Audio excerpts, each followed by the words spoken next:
इधर। अबे 2-4 को बेहोश होगी सब।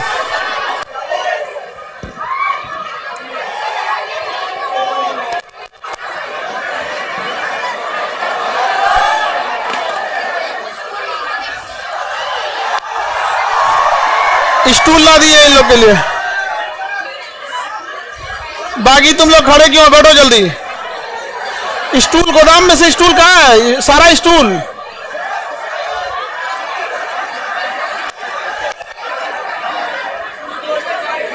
बैठ जाओ बैठ जाओ, आगे वाले बैठ जाओ। तुम गधो, नहीं बैठना है तो आगे मत खड़े हो।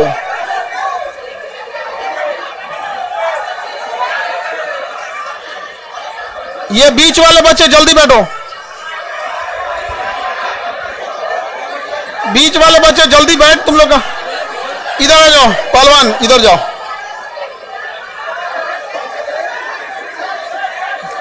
तुम इधर जाओ, बीचों में कुछ खड़ा हो जाती है।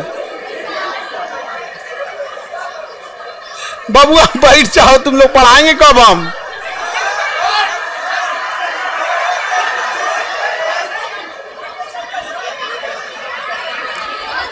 जो इधर गधा बैठना।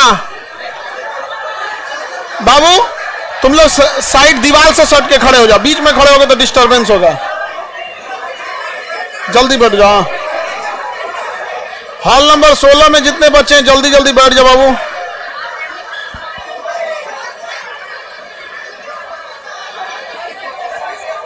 ये तो बेहोश होने का मूड बना रही है।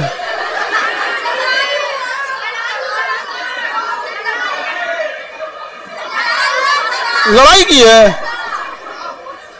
तुम तो शाकाहारी है, वीगन है, उस पे से लड़ाई कैसे करे? फिर फायदा क्या तुमको शाकाहारी होगा? तो हमसे बोलोगी ना, समझे? नहीं कोई बात नहीं, मुंह से नहीं बोला कर लो। ऐसे मारना होना वो अलग चीज है। मुंह से बोलने लगती है लो तो दिक्कत होता है। एक काम करिए, जिसको जगह नहीं है दरवाजा खोलिए, उनको बाहर दूसरे हॉल में बैठाइए। जगह जिनको, जो लोग नहीं एडजस्ट हो पाओगे, बीच में जो ऐसे लाइन लगा के खड़े हो गए हो तुम लोग चीन की दीवार बन के, उसके पीछे कैसे दिखेंगे?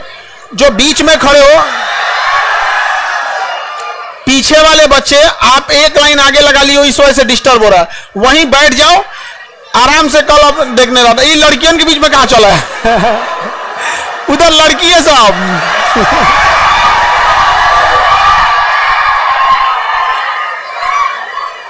बैठ जाओ भाई लोग। इधर जो लड़की बैठेगी सबका पैर सामने है ना। कोई जल्दी बैठो, एक ही साइड बैठो ना, उधर बॉयज बैठा देंगे।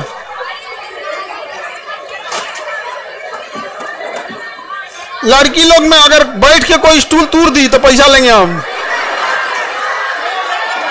बड़ी लड़की को स्टूल नहीं दो, लोग तोड़ देगी वो। बड़ी लड़की को स्टूल दोगे तो तोड़ देगी वो। सर फोड़ लेना लोग तुम लोग उसी पे।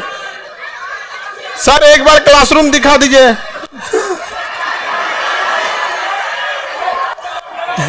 रुको क्लासरूम दिखा देते हैं एक बार। एक क्लासरूम ऐसे कैसे दिखाएंगे, एक वीडियो बना के तुम लोग को भेज देते हैं।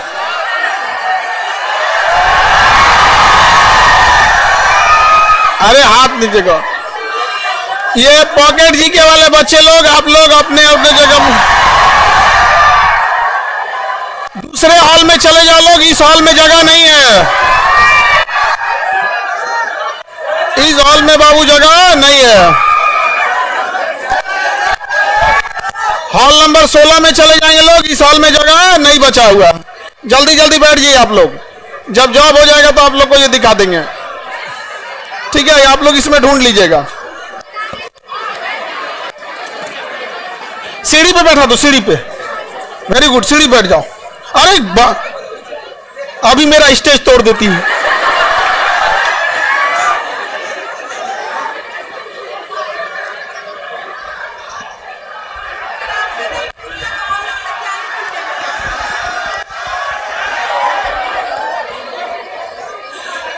ये तुम इधर जो लड़का बैठ रहा है सब,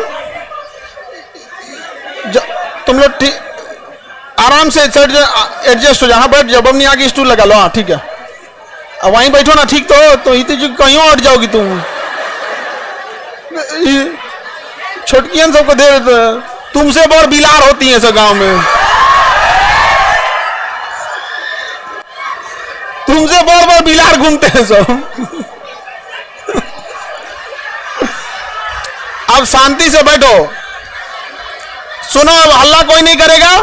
वो बीच में जो बच्चे खड़े हैं ना, जो खड़े हैं, पीछे वाला गेट खोलिए। और तोरा कौन सी दिक्कत हो रहा है उस साइडवा में है तो शांति से रहो ना तुम। यहाँ पे लिखने में कौन सी का लिखना है तुमको? बैठ गए वही बहुत, हम उधर कराएं कि तुम लोग का समझाएं? हल्ला नहीं करो लोग, और तुम लोग तो साइड साइड में एडजस्ट हो जाए। जो बीच में लाइन से खड़े हैं ना बच्चे, उनको या तो एडजस्ट कर दीजिए तो दूसरे हॉल में ले जाइए, क्योंकि उनकी वजह से पिछवा ना 200-300 बच्चों को दिक्कत हो रहा है। जो खड़े हो सामने, या तो जो बैठो ना तुम लोग। जो खड़ा रहेगा लाइन से वो लग जाएंगे हॉल नंबर 16-17 में, ले जाइए। हाँ अभी सब एडजस्ट हो जाएगा तो गेट खुलवा देते हैं। सब बैठ गया? जो नहीं बैठेगा उसको गेट खुलवाइए, उधर से ले जाइए।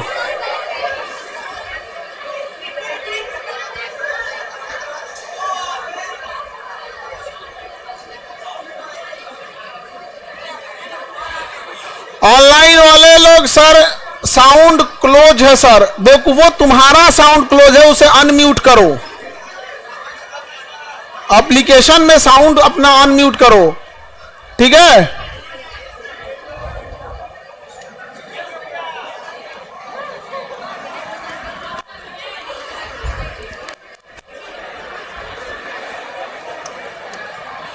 किसका रुमाल छूट गया है? लेके जाना जी, नहीं तो अब झगड़ा करने लगेगी सर। मेरा रुमाल, लकी रुमाल छूट गया, लकी रुमाल छूट गया। इन सबका रुमाल वो लकी रहता है।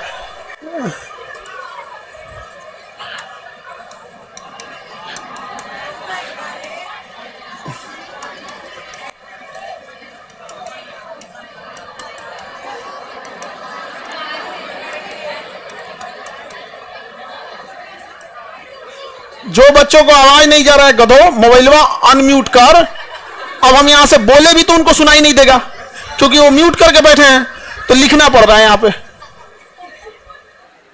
ठीक है, दूसरे हॉल में चले जाओ, डिस्टर्ब हो जाएगा ऐसे। दूसरे हॉल में जाओ। 6 बजे से स्टार्ट होना है तो 6:30 कर दिया सब। जल्दी करो, जल्दी। क्या करना है?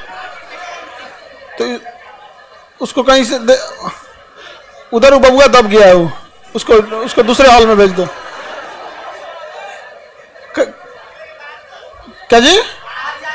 अरे वो दब हो जाएगा जी। ये वाला गेट खोलिए तो उसमें से दूसरे हॉल में भेजिए इसको। अब हो गया? अरे खोल, गेट खुला ही रहने देना, गेट खुला ही रहने देना। सारा गेट खुला ही रहने दीजिएगा, ठीक है? गेट खोल दो पूरा। देख गधा कहीं का, गेट खोल उसको पूरा। हाँ अब उस पर बैठ जाओ। गेट खुला ही रहने दीजिएगा, सब उसी पे बैठ जाएगा सब। सारा गेट खुलवा दीजिए। क्या क्या तुम लोग को बैठाने में भी इतना झमेला रहता है, क्या ही बताया जाए। हाँ एक भी स्टूल टूट गया 300 रुपया लेंगे। हाँ पहले से टूटा हुआ है तो तुम 250 देना।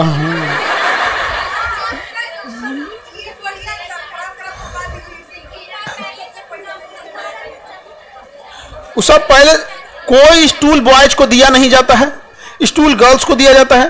और टूटा है तो कौन तोड़ी है? बड़ी लड़की। ये सब भी बड़ी बड़ी लड़की को स्टूल दे देता है सब। और जैसे छोटी बेटी है चुपचाप हिला रही, कोई दिक्कत नहीं है, कभी स्टूले नहीं तोड़ेगी वो, कोई दिक्कत। चलो देखते हैं। ऑनलाइन वाले लोग अनम्यूट कर लिया। अब हम लोग स्टार्ट करें। बाबू जिनको जगह नहीं मिला था जल्दी से जाओ, दूसरे हॉल में बैठो, जल्दी जाओ। कितने लोगों के पास? अरे जल्दी कराओ ना इन लोगों को, कितना आराम से।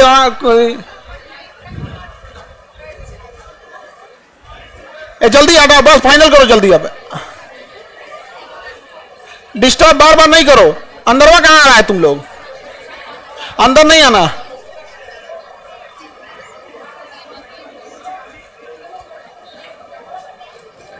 चप्पल घसीट के मत चल बकलोल। चल लग रहा है कि जैसे जिंदगी में कोनो उद्देश्य नहीं है। कब हमारा नंबर आएगा, कब हमको यमराज ले जाएंगे, भूल गए। जब आप चल रहे कॉन्फिडेंस रहना चाहिए ना भाई। आप विद्यार्थी हैं, जा रहे हैं तो रहना चाहिए, हाँ हमें रूम पे पहुंचना है, जल्दी क्लास जल्दी पहुंचना है, पढ़ाई करना है। बिना उद्देश्य का डगर रहा है। जब भी मन तब चलाना है। चलें स्टार्ट करें।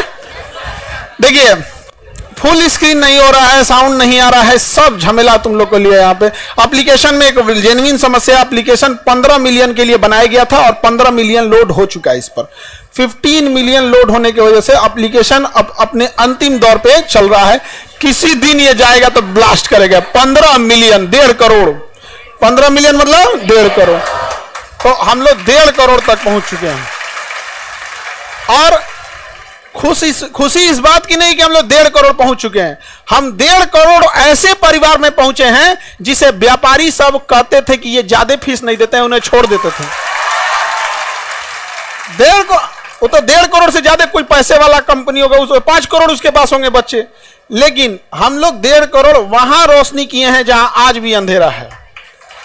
तो आप लोग भी अच्छे से मेहनत करते रहिए और सक्सेस होके जाइए। अब हम लोग स्टार्ट कर दे। कोई डिस्टरबेंस नहीं करना। सबके पास पॉकेट जी के किताब है? वैसे लोग हाथ उठाए जिनके पास नहीं है तो हाथ नीचे कर दीजिए। हाथ नीचे कीजिए। अगर आप घर पे रखे हैं या नहीं लाए हैं तो बेवकूफी कर रहे हैं। हम यहां पर आपको अक्षरशः वो पॉकेट जी के ही पढ़ाएंगे। समझ में आ गया कि नहीं आ गया? कोई अलग से नहीं बताएंगे। देखिए पटना का एक खराबी बता देते हैं, स्पेशली जीएस चीजों में। जो चीजें पढ़ाई जाती है पुलिस के एग्जाम में वही चिपका दो, रेलवे एग्जाम में वही चिपका दो, टीचर के एग्जाम में वही चिपका दो, बीपीएससी में वही चिपका दो, दरोगा में। ये सबसे घटिया चीज होती है यहाँ पे, इसलिए अलग नहीं हो पाता। यहाँ पर हम लोग अक्षरशः क्या पढ़ने वाले हैं? पॉकेट जी का। इसलिए आपको फाउंडेशन में ना आप कॉपी किताब कुछ भी नहीं लेते तो हम कुछ नहीं बोलते थे, लेकिन यहाँ आपको पॉकेट जी के लेकर आना है। और ये जो फुल स्क्रीन कर रहे हो, हाफे स्क्रीन पे पढ़ो, नहीं हो रहा है तो ठीक है। मुंबई में आपका पॉकेट जी के नहीं मिल रहा है सर, तो बांद्रा में तो मिल भाई, ऐसा नहीं होगा। अब बांद्रा कुर्ला या 2 जगह से अब लेके गए हैं लोग, यहां से वहां के डीलर। मिल जाएगा बाबू, देखियो यहाँ पे थोड़ा सा ढूंढना। हाँ ऑनलाइन मंगा लो। तुमको अगर जाओगे फिर मान के चलोगे तुम उधर होगे साउथ मुंबई में, इधर आओगे तो तुमको 200 किराया लग जाएगा, 150 की किताब रहेगी। बहुत महंगा शहर है जी मुंबई, बहुत। आगे बढ़ते हैं। तब हम लोग पॉकेट जी के सबके पास रहना चाहिए।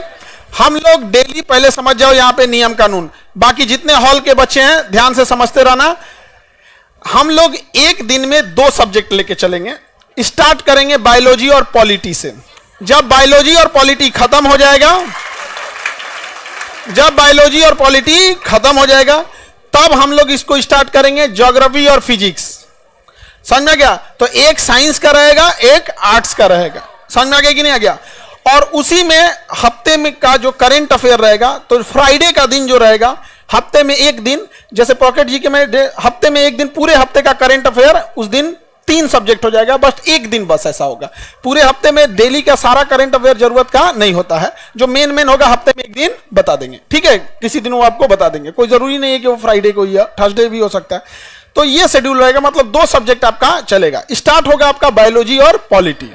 बायोलॉजी और पॉलिटी आपको 480 पेज है लगभग, इसमें 450 पेज मोटा मोटी समझिए। 460, 484, मतलब लमसम 500 पेज है। हाँ लमसम कितना पेज है? 500 पेज। हम लोग 2 सब्जेक्ट लेके चलेंगे और बहुत अच्छे से हम लोग इसको रिवीजन करते चलेंगे। इसको कुछ नहीं करना है, जो यहां हम आपको बोल रहे हैं वो हमारे साथ बोलते हुए याद करना है और रूम पे जाना है, उसको एक बार देखना है, सामने वाले को पकड़ा देना है कि ये पूछो। उससे कहिएगा दिमाग मत लगाओ, जो लिखा है उसको पूछ। समझ में आएगा? कोई दिमाग नहीं लगाना, लिखा है उसको पूछ। कई बच्चों क्या करते हैं ना, जैसे मान के चलिए आप 2 लोग पढ़े हो, समझ जाओ इधर, इधर समझो। जैसे ये दो लड़की पढ़ी हैं सब, तो इसको भी याद है, इसको भी याद है, तो सुनने के टाइम क्या करेगी, ये याद है ना, तो किताबवा नहीं देखी, आते से अच्छा बताओ तो लैमार्क का बुक का नाम, ये इतना टाइम लॉस की, इसका दिमाग लगाने की जरूरत नहीं है। देखिए लैमार्क के किताब का नाम, लैमार्क ने कौन सा सिद्धांत दिया, डार्विन का कौन सा सिद्धांत, एक एक सेकंड का यूज कीजिए। विद्यार्थी जीवन में सबसे बहुमूल्य चीज होती है एक एक सेकंड, ठीक है। अगर आपको अपना कॉन्फिडेंस चेक करना है तो किताब बंद करिए, अपने से पूछ के देखिए यहाँ पे। लेकिन जब एक दूसरे का सुन रहे हैं, कोई समय और कोई विद्वान बनने की कोशिश नहीं करना है। स्पष्ट जो लिखा है खट खट खट खट पूछिए, और उधर वो जवाब दे पाया या दे पाया, अपने डिस्कस कर रहे हैं लोग, तो वेट नहीं करना, नहीं याद है आगे बढ़ो। इन्हें की लैमार्क की किताब आई, एगो ईंटा रखना लोग, सरकारी ईंटा मार देना मुंह पे, धाए दे यहाँ पे। याद है तो सुना, नहीं याद है तो आगे बढ़। समझ में आ गया ना, पूछने में लेट करना है ना लेट। और एक और चीज करना लोग, सबसे अच्छा तो रहेगा तुम लोग आखिर फोनवा पे बतिएबे करते हो, तो तुम छोड़ने वाले नहीं हो फोन पे बात करना, वो हमको अच्छे से पता है। एटलीस्ट तुम लोग पॉकेटे जी के पूछो। समझ में आ गया कि नहीं आ गया। लड़की लोग को भी कहते हैं, कहना है मुझौसा तू नहीं उठ, हम खाना खा लिए हैं, पूछना है तो पॉकेट जी के पूछो, खाना खा लिए कि नहीं, बिना खैले मर नहीं जाएगा कोई। खाना खा लिए कि नहीं, यहाँ पे खाना ऐसा खाना नहीं बना, खाना खा लिए कि नहीं खाने के लिए। तो आपस में रूम पार्टनर में पूछना है तो रूम पार्टनर में पूछो, दोस्तों में पूछना है दोस्त, लेकिन टाइम नहीं लॉस करना है, किताब खोल के पूछना है, जो उसमें लिखा है वही पूछना है, ये अपना दिमाग नहीं लगाना। आप टीचर नहीं है, आप स्टूडेंट है। हम लोग का काम है बिना किताब देख के पढ़ाएं, आपका काम नहीं है ये। स्टूडेंट और टीचर में डिफरेंस होता है, हमारा काम अलग है, आपका काम अलग है। आपको वही जानना है जो एग्जाम में पूछता है, हमें वो जानना है जो एग्जाम में भी पूछता है, और वो भी जानना है जो बच्चे डाउट में लेके आते हैं, क्योंकि आप बहुत सारा चीज ऐसे डाउट में लेके आते हैं जिसको एग्जाम में कोई लेना देना है, लेकिन फिर भी हम लोग को बताना पड़ता है। समझ में आ गया। पॉकेट जी के सबको लेके आना है, हाथ में सबके रहना चाहिए। अब किसी को एंट्री मत दीजिए, आप ये कहां गए लोग, किसी को एंट्री नहीं दीजिएगा लोग, ये एंट्री किसी को नहीं। अब यहां पे कोई घूमना नहीं चाहिए, डिस्टर्ब हो जा रहे हैं हम, इतना लेट हो गया, अब तक गेट खुला रहना चाहिए। तुम कौन चीज से लग रहा है ट्रेन के जनरल डिब्बा में लटका है।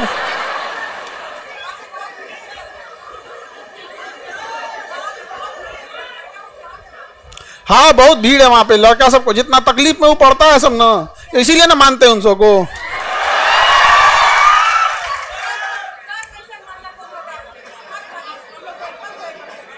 अब तो लेकिन लड़का सबको हम मानते हैं, लेकिन उतना नहीं मानते जितना लड़की सबको मानते हैं। अब तुम लड़का लोग को तो पता है कि हम किसको कितना मानते हैं।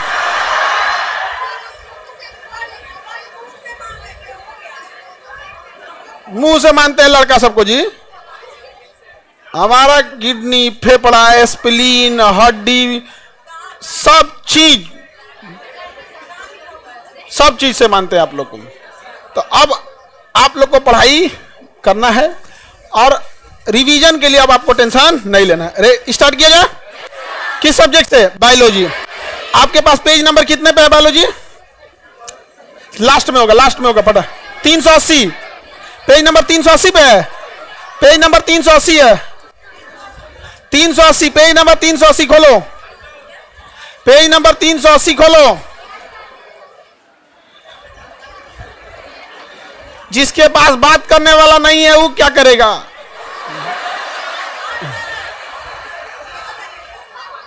रूम पार्टनर से बतियाओ, दोस्तों से बतियाओ, नहीं मिल रहा है तो घर में बाबा दादा को देखो पढ़ाओ।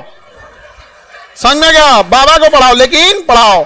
जो दूसरों के हाथ में मेहंदी लगाता है उसका हाथ खुद भी लाल हो जाता है। समझ में आ गया कि नहीं आ गया? हम मेहंदी लगाने के लिए नहीं कह रहे हैं। और इस तरीका तुम हैंडीकेप हो, तुम्हारे बगल में हाँ हैंडीकेप हो? नहीं है, वो हैंडीकेप नहीं है। चलो ठीक है, तब कोई दिक्कत नहीं। भीड़ भाड़ में थोड़ा सा संभाल लेना आप लोग। अभी स्टार्ट करते हैं हम लोग। तुमको पीटेंगे पहलवान हम। देखो ध्यान से, हल्ला नहीं करो। आगे बैठ के बोलते हो लोग ना तो आवाज यहां तक आने लगता है, फिर दिमाग डिस्टर्ब हो जाता है। पीछे वाला थोड़ा बहुत चल जाता है, यहां तक आवाज नहीं आता है। अब सुनो ध्यान से, हम लोग अब स्टार्ट कर रहे हैं किससे? बायोलॉजी। आधा टाइम हम बायोलॉजी पढ़ेंगे और आधा टाइम पॉलिटी। सबके पास है? पेज नंबर कितना है? 380। चलिए स्टार्ट किया जाए। पहला सिद्धांत देखिए यहां से, ये टॉपिक जब हम फाउंडेशन में पढ़ाते हैं तो सबसे लास्ट में पढ़ाते हैं, लेकिन ये पॉकेट जीके में सबसे पहले है। यहां कोई फाउंडेशन, कोई बीपीएससी का रूल नहीं लगेगा, यहां लगेगा पॉकेट जीके का रूल। तो हम लोग अब समझते हैं, स्टार्ट करते हैं। पहला सिद्धांत किसका पढ़ना है? लैमार्क का। लैमार्क का सिद्धांत कहिए या लैमार्क का ही लैमार्कवाद यानी उसका सिद्धांत कहा जाता है। इन्होंने उपार्जित लक्षणों के सिद्धांत दिए थे। इनका सिद्धांत क्या था? उपार्जित लक्षण के सिद्धांत। मतलब अगर हमारे शरीर में कोई लक्षण आ गया तो वही लक्षण हमारे कहां चला जाता है? वंशानुगत, वंशानुगत चला जाता है। किसने दिया था यह सिद्धांत? लैमार्क ने। इनकी पुस्तक का नाम फिलोसॉफिका zoologic, philosophic zoologic, philosophic zoologic. यह क्वेश्चन पूछता है। लैमार्क की किताब का नाम philosophic zoologic, philosophic zoologic. Lamarck का सिद्धांत आज कोई मानता नहीं है, लेकिन इन्होंने ये एक लंबे समय तक इस सिद्धांत को माना गया था। तो लैमार्क ने किताब जो लिखा था उस किताब का नाम फिलोसॉफिक जूलॉजिक, फिलोसॉफिक जूलॉजिक। अगर जूलॉजिक नहीं याद हो तो फिलोसॉफी के याद रखना है, पूरा का पूरा ध्यान से रखना है यहाँ पे इस सिद्धांत में। आगे बढ़े, कौन सी किताब दी? फिलोसॉफिक जूलॉजिक के। इन्होंने जो प्रतिपादन किया था उसमें वातावरण, आवश्यकता एवं उपयोग के आधार पर प्राणियों की संरचना में परिवर्तन हो सकता है। तो इन्होंने जो सिद्धांत दिया वो गलत हो गया, क्योंकि इन्होंने कहा कि जो संरचना में परिवर्तन आता है वो वातावरण के कारण आता है, उसकी आवश्यकता है इस आधार पे आता है, या उपयोगिता है। मतलब हमारे शरीर में परिवर्तन आएगा हमारी आवश्यकता के हिसाब से। लेकिन कहां परिवर्तन आया? अगर हमारी आवश्यकता देखिएगा तो मेरे जीभ की आवश्यकता सबसे ज्यादा है, क्योंकि सुबह से शाम तक हम अपने जीभ का ही प्रयोग करते हैं। तो इसके हिसाब से इसने कहा था कि हम जिस अंग का प्रयोग ज्यादा करते हैं वो हमारे शरीर में बड़ा होने लगता है। तो हमारा जीभ 22 हाथ का हो जाना चाहिए। हुआ? नहीं हुआ। यहां पर समझ गए कि नहीं? आप लोग का भी कहां हुआ? आगे बढ़े, किसी को दिक्कत? इसका सिद्धांत क्या हो गया?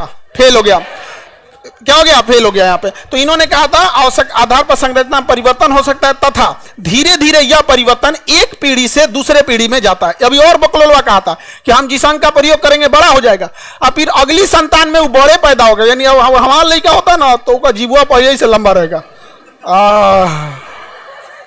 नहीं समझ में आ गया? यह गधा कहीं का कौन सिद्धांत दिया रे तुम यहाँ पर? समझ में आ गया? तो ये ऐसा नहीं हो सकता, इसके सिद्धांत को नहीं माना गया यहाँ पे लैमार्क ने। इन्होंने पक्ष में प्रमाण क्या दिया? कोई ना कोई प्रमाण देंगे, ऐसे तो वैज्ञानिक नहीं हो जाएंगे। इन्होंने कहा जिराफ अपनी गर्दन का प्रयोग ज्यादा ऊंचा करता था इसलिए उसकी गर्दन क्या हो गई? ऊंची हो गई। कहता था सांप झाड़ियों में छुपता था तो उसका पैर फंस जाता था, शरीर छुप जाती थी, तो इसलिए पैर को सिकोड़े सिकोड़े उसका पैरे गायब हो गया। मतलब जौन ची माना या तौन ची बोल दिया यहाँ पे। उसके बाद जलीय पक्षी, जलीय पक्षी को पानी ज्यादा हटाना था, पानी ज्यादा हटाना था तो ऐसे उंगलियां दूर करते थे तो इससे पानी निकल जाता था बाहर, इसलिए इसमें उनके क्या आ गया? जुड़ाव आ गया। बत्तख का पैर देखिएगा ना, पानी ज्यादा मारने के लिए ऐसे हो गया। जोन ची मनाया वो बोलने लगा यहाँ पे। मांसाहारी जीवों में दांत जो हो गया नोकीला होने लगा। तो इसके इस सिद्धांत दिया था, लेकिन इस सिद्धांत को माना नहीं गया, इस सिद्धांत को नकार दिया गया। किसी को दिक्कत? अगला सिद्धांत है जनन द्रव्य की निरंतरता का सिद्धांत। विजमैन ने दिया था जनन द्रव्य की निरंतरता का सिद्धांत। इसने कहा था कि जिस चीज का प्रयोग हम नहीं करते हैं वो खत्म होने लगता है। विजमैन ने कहा जिस चीज का प्रयोग हम नहीं करते हैं वो खत्म होने लगता है। कह रहे जनन द्रव्य कभी नष्ट नहीं होता, यह एक पीढ़ी से दूसरी पीढ़ी में स्थानांतरित हो जाता है, विभिन्न जनन द्रव्य द्वारा वंशानुगत हो जाते हैं। अब इसका प्रयोग उन्होंने चूहे पर करके दिखाया था विजमैन के सिद्धांत को। चूहे का प्रयोग किया विजमैन ने, और एक चूहे की पीढ़ियों में उसने देखा कि चूहे का जीवन काल बड़ा छोटा होता है, वो अगले महीने 2 महीने के बाद उसकी अगली पीढ़ी हम प्राप्त कर सकते हैं। लेकिन अगर हम बकरी पालेंगे तो उसकी अगली पीढ़ी प्राप्त करने में 6 महीना 7 महीना लग जाएगा, तो रिसर्च करने में टाइम लग जाएगा। इसने जानबूझ के छोटा जीव लिया चूहा, क्योंकि उसका ना जीवन चक्र बड़ा छोटा होता है। तो चूहे की 22 पीढ़ियों का पूंछ काट दिया इस उम्मीद में कि अगली पीढ़ी में पूंछ नहीं आएगा, लेकिन अगली पीढ़ी में फिर से पूंछ आ गया। दूसरा एक और देखेंगे, भारत में देखेंगे, भारत में सदियों से कान छेदने की क्या चल रही है परंपरा। अगर यही सिद्धांत है तो अगर हर लड़की का कान छेदाया रहता है तो आखिर जब सदियों से छेदा के कान आ ही रहा है तो क्यों ना लड़की जब पैदा हो तो उसका ऑटोमेटिक कान में क्या हो? कान छेदाया ही रहे। लेकिन ऐसा नहीं होता है, कान बाद में क्या करना पड़ता है? छेदवाना पड़ता है कान में। यहाँ समझ में आ रहा है कि नहीं आ रहा? तो विजमैन का भी सिद्धांत क्या हो गया? फेल हो गया। विजमैन का सिद्धांत फेल हो गया। किसी को दिक्कत? तो ये सभी चीजें क्या हो गए? फेल हो गया। सभी उपार्जित लक्षण या वातावरणीय विभिन्न वंशानुगत नहीं होते हैं। मतलब जो हमारे शरीर में लक्षण है वो जरूरी नहीं कि हमारा वंशानुगत हो या वातावरण के हिसाब से हो। यह परिवर्तन अचानक होता है, जिसको सिद्धांत को दिया था D bridge, Hugo de bridge ने दिया था। अब देखते हैं डार्विन का सिद्धांत। डार्विन और डी ब्रिज यही दो का सिद्धांत सक्सेस रहा। लैमार्क और विजमैन का सक्सेस रहा, लैमार्क का फेल हो गया। अब क्वेश्चन क्या पूछेगा? जिराफ का सिद्धांत लैमार्क, सांप का पैर गायब हुआ लैमार्क, चूहा पे प्रयोग विजमैन, चूहे पे प्रयोग फिलोसॉफिकल ज्योग्राफी का किसकी पुस्तक है? लैमार्क को सिद्धांत को माना गया या नकार दिया गया? क्या किया गया? नकार दिया गया। अब आते हैं कौन सा सिद्धांत में? डार्विन का सिद्धांत। कौन सा सिद्धांत? डार्विन। अब समझना क्वेश्चन कहां से आएगा। डार्विन का सिद्धांत। कौन सा सिद्धांत? डार्विन का सिद्धांत। डार्विन के सिद्धांत को कहते हैं प्राकृतिक वर्ण का सिद्धांत। कौन सा? प्राकृतिक वर्ण। अब इधर समझो सब लोग ध्यान से, प्राकृतिक मतलब नेचर, वर्ण मतलब सिलेक्शन। नेचर जिसे सेलेक्ट करेगा वही जिंदा रहेगा। किसने बोला था? डार्विन। नेचर जिसे सेलेक्ट करेगा वही जिंदा रहेगा। किसने बोला? डार्विन ने बोला। किसने बोला? डार्विन। जैसे कोरोना पैदा तो हो गया, कोरोना पैदा तो हो गया, उसने नेचर से लड़ने का बड़ा प्रयोग किया। अभी हम सारा सिद्धांत बता देंगे। तो देखिए डार्विन ने क्या बोला? नेचुरल सिलेक्शन, प्राकृतिक वर्ण, नेचुरल सिलेक्शन, प्राकृतिक वर्ण। किसने बोला? उपार्जित अंग का सिद्धांत लैमार्क। उपार्जित अंग, नेचुरल सिलेक्शन, फिलोसॉफिकल ज्योग्राफी का लैमार्क। चूहे पे प्रयोग विजमैन, चूहे पे प्रयोग Weizmann. Natural selection, origin of the species Darwin. Darwin की किताब का नाम origin of the species. Darwin की किताब, डार्विन का किताब origin of the species, origin of the species. दोनों का किताब पूछेगा और ये आगे भी पूछेगा। देखिए डार्विन का सिद्धांत कितना बेहतरीन था। डार्विन के प्रमुख सिद्धांत में सबके जीव जंतु में संतान उत्पन्न करने की प्रचुर क्षमता होती है। यानी कोई भी जानवर हो उससे बहुत सारे संतान उत्पन्न कर सकता है। इतना ना संतान उत्पन्न कर दिया कि हम दो, हमारे दो, छोटा परिवार, संपन्न परिवार, सुखी परिवार, ये सब करना पड़ गया, नहीं तो भर देता पृथ्वी। नहीं समझ में गया? मुर्गा मुर्गी को देखो, डेली कटा रहा है मुर्गा, फिर भी कम नहीं हो रहा है। कितना काट जा है सब। जो पैदा हो गया तो ना को काट दे रहा है, जो नहीं पैदा हुआ उसका अंडा भूज के खा जा रहा है, फिर भी कम नहीं हो रहा है। तो इसी ने बोला था संतान उत्पन्न करने की प्रखर क्षमता। गुड नाइट जलाते हैं, कॉइल जलाते हैं, सड़क पर धुआं छोड़ता है, फिर भी मछड़वा पैदा हो जाते हैं सब, क्योंकि संतान उत्पन्न करने की प्रबल क्षमता। समझ में आ गया? किसने बोला था? किसी भी जीव को, जंगल में शेर है, सांप है, मौसम है, गर्मी है, बरसात है, बाढ़ में इतने जानवर मरते हैं, फिर भी जानवर कम नहीं होते हैं सब। समुद्र में शार्क मछली है, वेल मछली है, घोटती मुंह खोल के एक बार पूरा खा जाती है, फिर भी वहां कम होने वाले नहीं है। तो प्राकृतिक जन्म का सिद्धांत, प्रचुर क्षमता होती है जन्म की, प्रचुर क्षमता। दूसरा क्या बोला था? जीवन संघर्ष अंतर जातीय। जीवन के लिए क्या होता है? संघर्ष होता है। पैदा तो हो गए, अब जीवन के लिए संघर्ष होगा। जीवन के लिए संघर्ष कैसा होगा? अंतर जातीय, अपने लोगों से खतरा। कुत्ता का बच्चा पैदा होगा, बड़का कुत्ता मार देगा। शेर पैदा होगा, दूसरा का शेर मार देगा। बिल्ली का बच्चा पैदा हुआ, नहीं देखी तो दूसरा मार देगा। मुर्गी का बच्चा पैदा हुआ, नहीं देखे तो कौआ के मार देगा। और उसके बाद अंतर जाति, मतलब सेम जाति में मार सकता है, दूसरा भी मार सकता है। जैसे कुत्ता कुत्ता को काट लिया, अंतर जातीय संघर्ष। कुत्ता को आके कोई दूसरा जानवर आके मार दिया, अंतर जातीय। जैसे बकरी के बच्चा को कुत्ता काट लिया, अंतर जातीय। अंतर जातीय, एक कुत्ता के बच्चा को दूसरा कुत्ता के बच्चा का, यानी ये दोनों संघर्ष किसके लिए? जीवन। अगर मान के चलिए कुत्ता के बच्चा को, कुत्ता का मान के चले बकरी है या कुत्ता का बच्चा, उसको दूसरा कुत्ता का बच्चा कुत्ता नहीं काटा तो अंतर जातीय लड़ाई से बच गया, जातीय लड़ाई से बच गया। शेर और नहीं खाया तो अंतर जाति से बच गया। इससे बच जाएगा ना तो ठंडा मार देगा उसको। वातावरण ही है सिद्धांत, वातावरण से नहीं लड़ पाएगा, या तो ठंडा मार देगा या तो कुछ मार देगा। यहाँ पे समझ में आ गया कि नहीं? क्या ठंडा मार देगा? नहीं तो गाड़ी उड़ी से कचरा जाएगा। देखिएगा ज्यादातर कुत्ता मरते हैं कचरा उचरा के। तो जनन उत्पन्न करने की क्षमता है, लेकिन जीवन के लिए क्या है? संघर्ष है। किसने बोला? किसने बोला?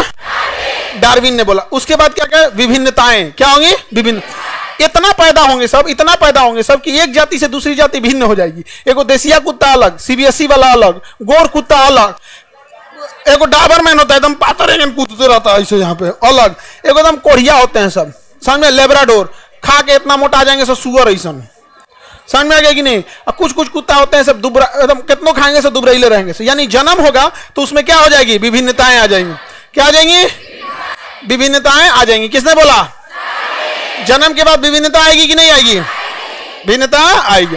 अब हो गया योग्यतम का आहरण। योग्यतम का आहरण, वर्ण मतलब क्या होता है? सिलेक्शन। योग्यतम मतलब होता है बेस्ट, जो सबसे अच्छा होगा वही जिंदा रह पाएगा। ये लैमार्क का सबसे अच्छा सिद्धांत था। डार्विन का सर्वाइवल मतलब जिंदा रह सकता है, survival of the fittest, survival of the fittest. जो सबसे मजबूत सबसे अच्छा रहेगा वही जिंदा रह पाएगा, बाकी सब मर जाएंगे, क्योंकि संघर्ष इतना बड़ा है। कोरोना को देखो, पैदा तो हो गया क्योंकि जनन की प्रचुर क्षमता थी, इतना पैदा हुआ कि चाइना से घूमते घूमते पूरी दुनिया पहुंच गया 1 साल के अंदर। लेकिन जीवन का संघर्ष किसका चालू हुआ? कोरोना का।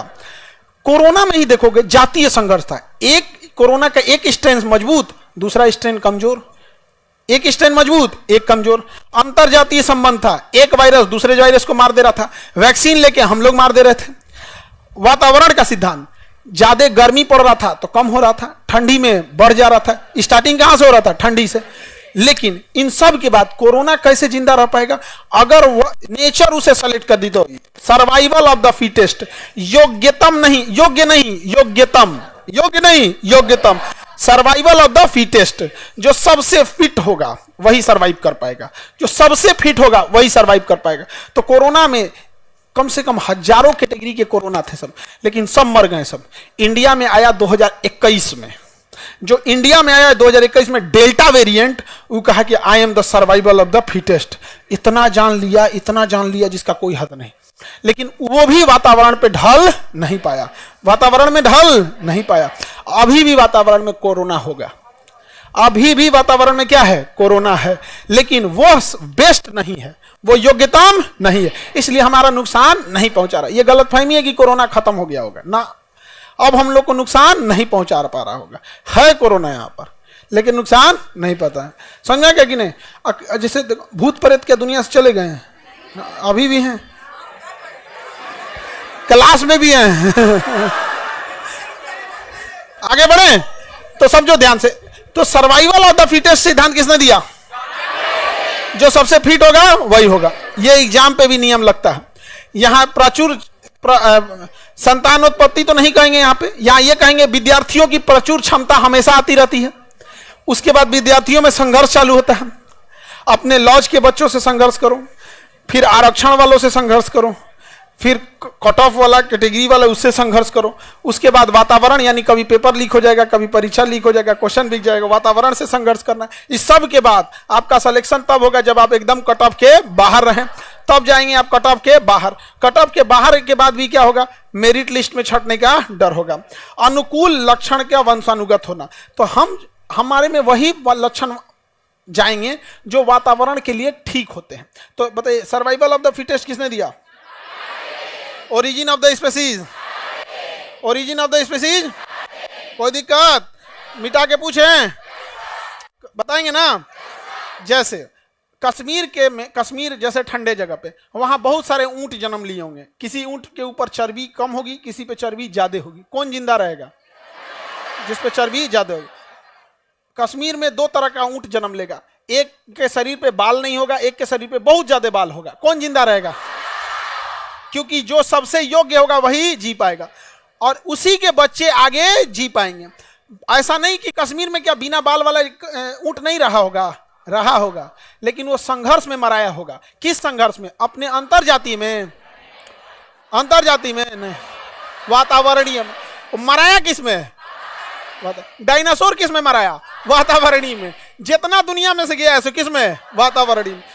अब जो बच गया उसी के संतान जिंदा रहे, नहीं तो इसमें नहीं। जैसे मान के चलिए किसी का लड़का हुआ, उड़ने लगा, वो क्या हो गया? उड़ने लगा। यहाँ पे अब हो गया दिक्कत, पैदा तो हो गया वो उड़ने वाला, अब उसका संघर्ष चालू होगा। पैदा हो गया, अब क्या होगा? जीवन के लिए संघर्ष। जैसे उड़ेगा, बानर ढकेल देगा उसको, इको ने पेड़ पे बैठेगा, बंदर ढकेल देगा, उसे ढकेल, ड्रोन से टकरा जाएगा। इधर उधर वातावरण में बारिश होगा, कहीं घेरा गया, बिजली गिर गया उसके ऊपर, कुछ ना कुछ होगा, उसको मराएगा वो यहाँ पे। नहीं तो कहीं पोल पे बैठेगा, ट्रांसफार्मर पे मरा जाएगा, यहाँ पर खत्म हो जाएगा, क्योंकि वह योग्यतम नहीं है, योग्यतम नहीं।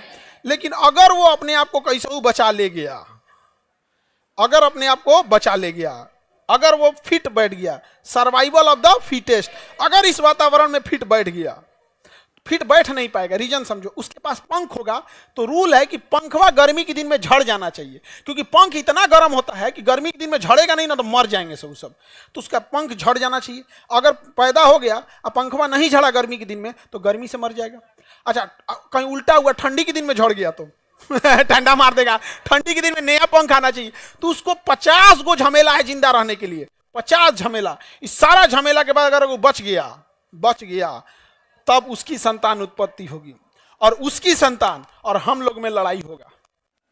एक समय आएगा हम लोग को नोच नोच के फेंक देगा सब, और उसके बाद वो अपना दुनिया बनाएगा सब। जैसे हम लोग कभी तेलंगाना का जंगल साफ करो, कभी मुंबई का आर्य जंगल साफ करो, कहीं कहीं साफ करो, हम लोग बच गए हैं, हम लोग इस पृथ्वी पे बच गए। नहीं तो आज से जाके देखो 10,000 साल पहले उघारे घूमता था मानव। नहीं समझ में आ गया? धीरे धीरे क्या हो गए? फिट हो गए। तो सर्वाइवल ऑफ द फिटेस्ट किसने बोला था? Survival of the fittest, natural selection, किताब का नाम origin of the species. Darwin का सिद्धांत याद रहेगा। आगे बढ़ जाए तो वंशानुगत कौन सी चीजें जाएगी? जो वातावरण के लिए ठीक है वही कहां जाएगी? वंशानुगत। बाकी वंशानुगत नहीं जाएगा। जैसे कोई छांगूर हो गया, कोई क्या हो गया? छांगूर हो गया, उसकी 6 उंगली निकल गई, तो वातावरण में क्या हेल्प कर रहा है? कुछ नहीं। तो क्या उसके बेटा में भी 6 उंगली जाएगा? लेकिन कश्मीर में पैदा होने वाला जानवर, उसके शरीर में बहुत सारा बाल है, लेकिन वो वातावरण में जिंदा रहने में हेल्प कर रहा है, तो क्या वो अगली पीढ़ी में जाएगा? अगली पीढ़ी में जाएगा। किसी को कोई दिक्कत? उत्परिवर्तन का डार्विन का सिद्धांत सही था और एक डी ब्रिज का सिद्धांत था। किसका? डी ब्रिज का। डी ब्रिज का सिद्धांत का नाम है उत्परिवर्तन। डी ब्रिज के सिद्धांत का नाम, डी ब्रिज का सिद्धांत याद रहेगा। अचानक से हुआ परिवर्तन क्या कहलाता? उत्परिवर्तन। अचानक से हुआ परिवर्तन, उत्परिवर्तन। कोई दिक्कत? जैसे आप अभी समझाएं, अचानक से कोई बच्चा जन्म लिया जिसका पंख रहेगा, तो वो क्या कहलाएगा? उत्परिवर्तन। तो जब भी उत्परिवर्तन होगा, जब भी क्या होगा? उत्परिवर्तन, तो उसके बाद किसका नियम लग जाएगा? डार्विन का।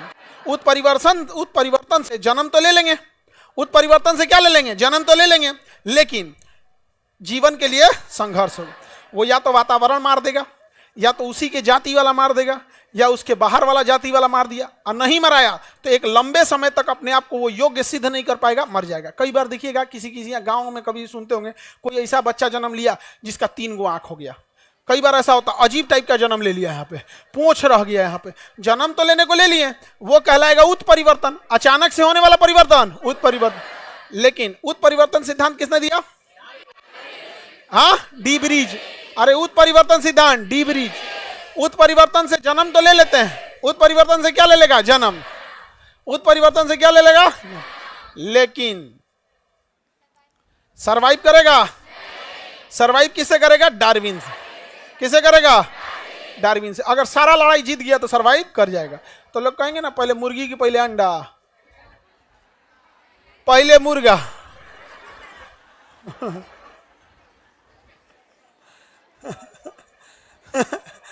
पहले मुर्गी की पहले अंडा, पहले मुर्गा। उत्परिवर्तन क्या होता है? उत्परिवर्तन। अचानक से किसी जीव से चेंजिंग आया होगा, अचानक से कोई जीव से कोई चीज क्या होगी? चेंजिंग। और वो चेंजिंग धीरे धीरे डार्विन के नियम पे फिट बैठ गई होगी, अपने आप को बचा ली होगी, और वही बचाते बचाते बचाते बचाते एक नए जीव का रूप ले लिया। समझ में आ गया कि नहीं आ गया? नया जीव क्या कर लेता है? रूप ले लेता है। यहाँ पे जैसे देहात में एक मछली होती है मांगुर मछली, उस पर बैन लगाया गया है मांगुर मछली पे। मांगुर मछली दूसरे मछली को खा जाती है, और सड़ा गला कुछ भी दीजिएगा सब खा जाएगी मांगुर मछली। उसको बीमारी के कारण मजे सड़ा गला कुछ खा जाएगी, और उसको लोग खाएंगे तो हो जाएगा। इसे थाईलैंड के लोगों थाईलैंड में उगाया गया था। तो थाईलैंड में जब इसे उगाया गया था ना, तो मांगुर मछली को इसलिए उसमें उत्परिवर्तन किया गया। अचानक उसके जीन में परिवर्तन किया गया। जब परिवर्तन किया गया तो मर गई, कुछ ही दिन बाद मर गई। लेकिन वो 15 दिन में बहुत ज्यादा उसका शरीर बढ़ गया था। थाईलैंड के वैज्ञानिकों ने देखा ना कि इसको कैसे भी करके उत्परिवर्तन लाया डी ब्रिज के सिद्धांत से, लेकिन जिंदा रखना है डार्विन के सिद्धांत। तो पहला संघर्ष इसने जन्म ले लिया वातावरण से, तो उसे टब में पाला, सब बैक्टीरिया वायरस से बचाया, सब वैक्सीनेशन दिया, सब वातावरण को एकदम टेम्परेचर का अनुकूल रखा, सब धीरे धीरे धीरे धीरे करके उसी के हिसाब से उसे भोजन दिया, सब और भोजन दे दे के उसको जिंदा रख लिया सब। और 1-2 साल जब जिंदा रह गया ना, अब उससे जो प्रजनन हुआ, अब वो वातावरण से क्या करने लगा? एडॉप्ट करने लगा। इससे थाईलैंड के लोगों को फायदा क्या हुआ? वो तालाब खोदते थे और उसमें मछली डालते थे, और मछली को खुदे चारा देते थे खाने के लिए। लिए अपना चारा देते, और वो मछली जो अन्य मछलियां 6 महीने में बड़ी होती थी वो 2 महीने में बड़ हो जाती थी, तो उन लोग को खाने के लिए सहूलियत हो जाता था। अब वही मछलियां का ब्रीड को इंडिया लेके चला है, और इंडिया का आदमी जानवर को केवल अपने लाभ के लिए उपयोग करता है। वो किस स्थिति में जी रहा है उसको कोई मतलब नहीं है। गाय बीमार है, गर्मी लग रहा है, ठंडा मार दिया, उसको कैल्शियम चाहिए कि नहीं चाहिए, कोई मतलब नहीं। दूध ला रही है गाय, काम खत्म। अब बच जाए, दूध देना बंद करेगी, कसाई को बेच देगा। तो हमारे यहाँ ले आया मांगुर मछली, थाईलैंड ने बनाया था साफ सुथरा पानी के लिए, हमारे यहाँ ले आके गढ़ा में छोड़ दिया, और गढ़ा में छोड़ा तो वो तो सर्वाइव कर चुकी थी, और उस सर्वाइव की तो और घुसिया गई, दूसर मछलियां को लगी काटने, और काट काट के सब मछली मार दी। इसलिए अगर किसी तालाब में केवल एक ठो छोड़ दीजिएगा ना थाई कैटफिश को, पूरे मछलियों को नष्ट कर देगा, और कुछ भी खा जाएगा, मेढक ओढक कुछ खा जाएगा, और उससे बीमारी उसके शरीर में आ जाएगा। और इतना जल्दी विकास करता है कि वो बीमारी अगर आ गया तो बीमारी शरीर में अभी पनप रहा है, धीरे धीरे शरीर बीमारी को मार देता है। जैसे आपको घाव हुआ, धीरे धीरे सही हो जाता है, लेकिन उसका शरीर मांगुर मछली का इतना तेज विकास होता है कि अगर उसके शरीर में कोई गड़बड़ी है तुरंत विकास कर लेगा, कोई मार के खा जाएगा और बीमार पड़ जाएगा। अरे भाई साहब, उसको थाईलैंड ने विकसित किया था अपने हिसाब से, और हम लोग खा रहे हैं गड़हा में मार के। तो उत्परिवर्तन समझ में आ रहा है? अचानक परिवर्तन और उसको डार्विन के आधार पर सस्टेन रख लेना। तो उत्परिवर्तन को और डार्विन समझ में आ गया? ये दोनों होशियार था सब। डी ब्रिज होशियार था जिसने उत्परिवर्तन दिया, और डार्विन होशियार था जिसने प्राकृतिक संरक्षण का सिद्धांत दिया। और उधर या दोनों बकलोल था सब, लैमार्क और विजमैन। लैमार्क और विजमैन याद रहेगा, हटा दें। उत्परिवर्तन समझ में आ गया? उत्परिवर्तन का सिद्धांत किसने दिया? उत्परिवर्तन का सिद्धांत। इसके अनुसार कुछ पादपों तथा जंतुओं में क्रमिक विकास नहीं होता है, वरना उसमें आकस्मिक, तो उसमें क्या होता है? आकस्मिक मतलब अचानक ही चेंजिंग होता है। जीन की संरचना में आय या परिवर्तन एक पीढ़ी से दूसरी पीढ़ी में चला जाता है, एवं अचानक एक नई पीढ़ी का क्या हो जाता है? उद्भव हो जाता है। लेकिन यह नई पीढ़ी जिंदा रहेगी या नहीं रहेगी, ये कौन डिसाइड करेगा? डार्विन। कौन डिसाइड करेगा? डार्विन। कोरोना उत्परिवर्तन तो हो गया, उत्परिवर्तन को अंग्रेजी में कहते हैं म्यूटेशन। उत्परिवर्तन को क्या कहते हैं? म्यूटेशन। म्यूटेशन म्यूटेशन हो गया, लेकिन म्यूटेशन को सस्टेन कौन रोकेगा? डार्विन। कौन रोकेगा? डार्विन नहीं, बल्कि डार्विन का सिद्धांत। आप कहना जो चाहते हैं हम समझ रहे हैं, आप डार्विन बोलिए। उत्परिवर्तन को सर्वाइव कौन करेगा? Origin of the species, philosophical geography का, natural selection, Darwin. Survival of the fittest, जीवन के लिए संघर्ष, जिराफ की गर्दन, लैमार। चूहा की पहुंच, विजमैन। चूहे की पहुंच, म्यूटेशन यानी उत्परिवर्तन, D bridge. D bridge mutation धीरे धीरे या अचानक, लेकिन उसे सस्टेन करना इजी है या मुश्किल है? बहुत मुश्किल है, बहुत ज्यादा मुश्किल है। सर्वाइव नहीं कर पाएगा यहाँ पे। जैसे एक बहुत अच्छे ब्रीड का कुत्ता होता है, हस्की नाम होता है, रसिया में होता है।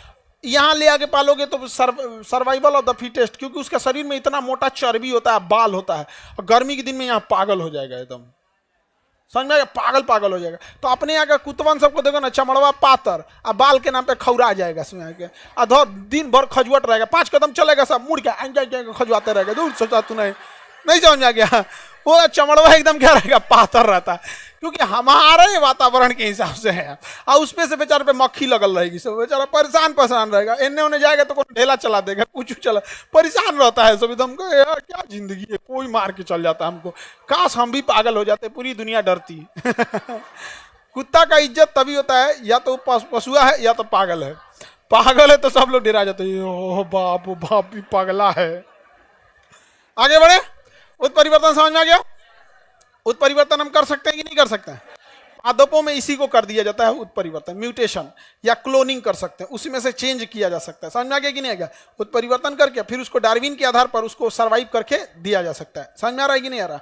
उत्परिवर्तन का सिद्धांत समझ में आ गया कि नहीं आ गया? इसे होता भी है ऐसे उत्परिवर्तन। सपोज कीजिए कि कोई ऐसा पौधा है, जैसे गन्ना है, गन्ना देख रहे हैं, उसमें अचानक चेंजिंग कीजिए कि मोटा हो जाए, लेकिन मोटा गन्ना सर्वाइव नहीं कर पाएगा। चेंजिंग तो ला दिए, अब सर्वाइव करने के लिए उसे लेबोरेटरी में रख के उसके 1-2 पीढ़ियों को सर्वाइव करके उसी हिसाब से विटामिन मिनरल देना पड़ेगा, और उसके बाद अगर सर्वाइव कर दिया तो गन्ना कितना मोटा होगा? बांस बराबर। सर्वाइव नहीं कर पाएगा, लेकिन हम लोग सर्वाइव नहीं कर हो गया तो किसान कितना सुखी हो जाएगा। समझ में आ गया? जय विकास एवं जय विकास के प्रमाण। जय विकास में धीमी गति से होता है जय विकास, ये तो सब समझते हैं। विकास तो होता है धीमे ही, लेकिन उत्परिवर्तन तेज। जय विकास धीरे, लेकिन उत्परिवर्तन तेज।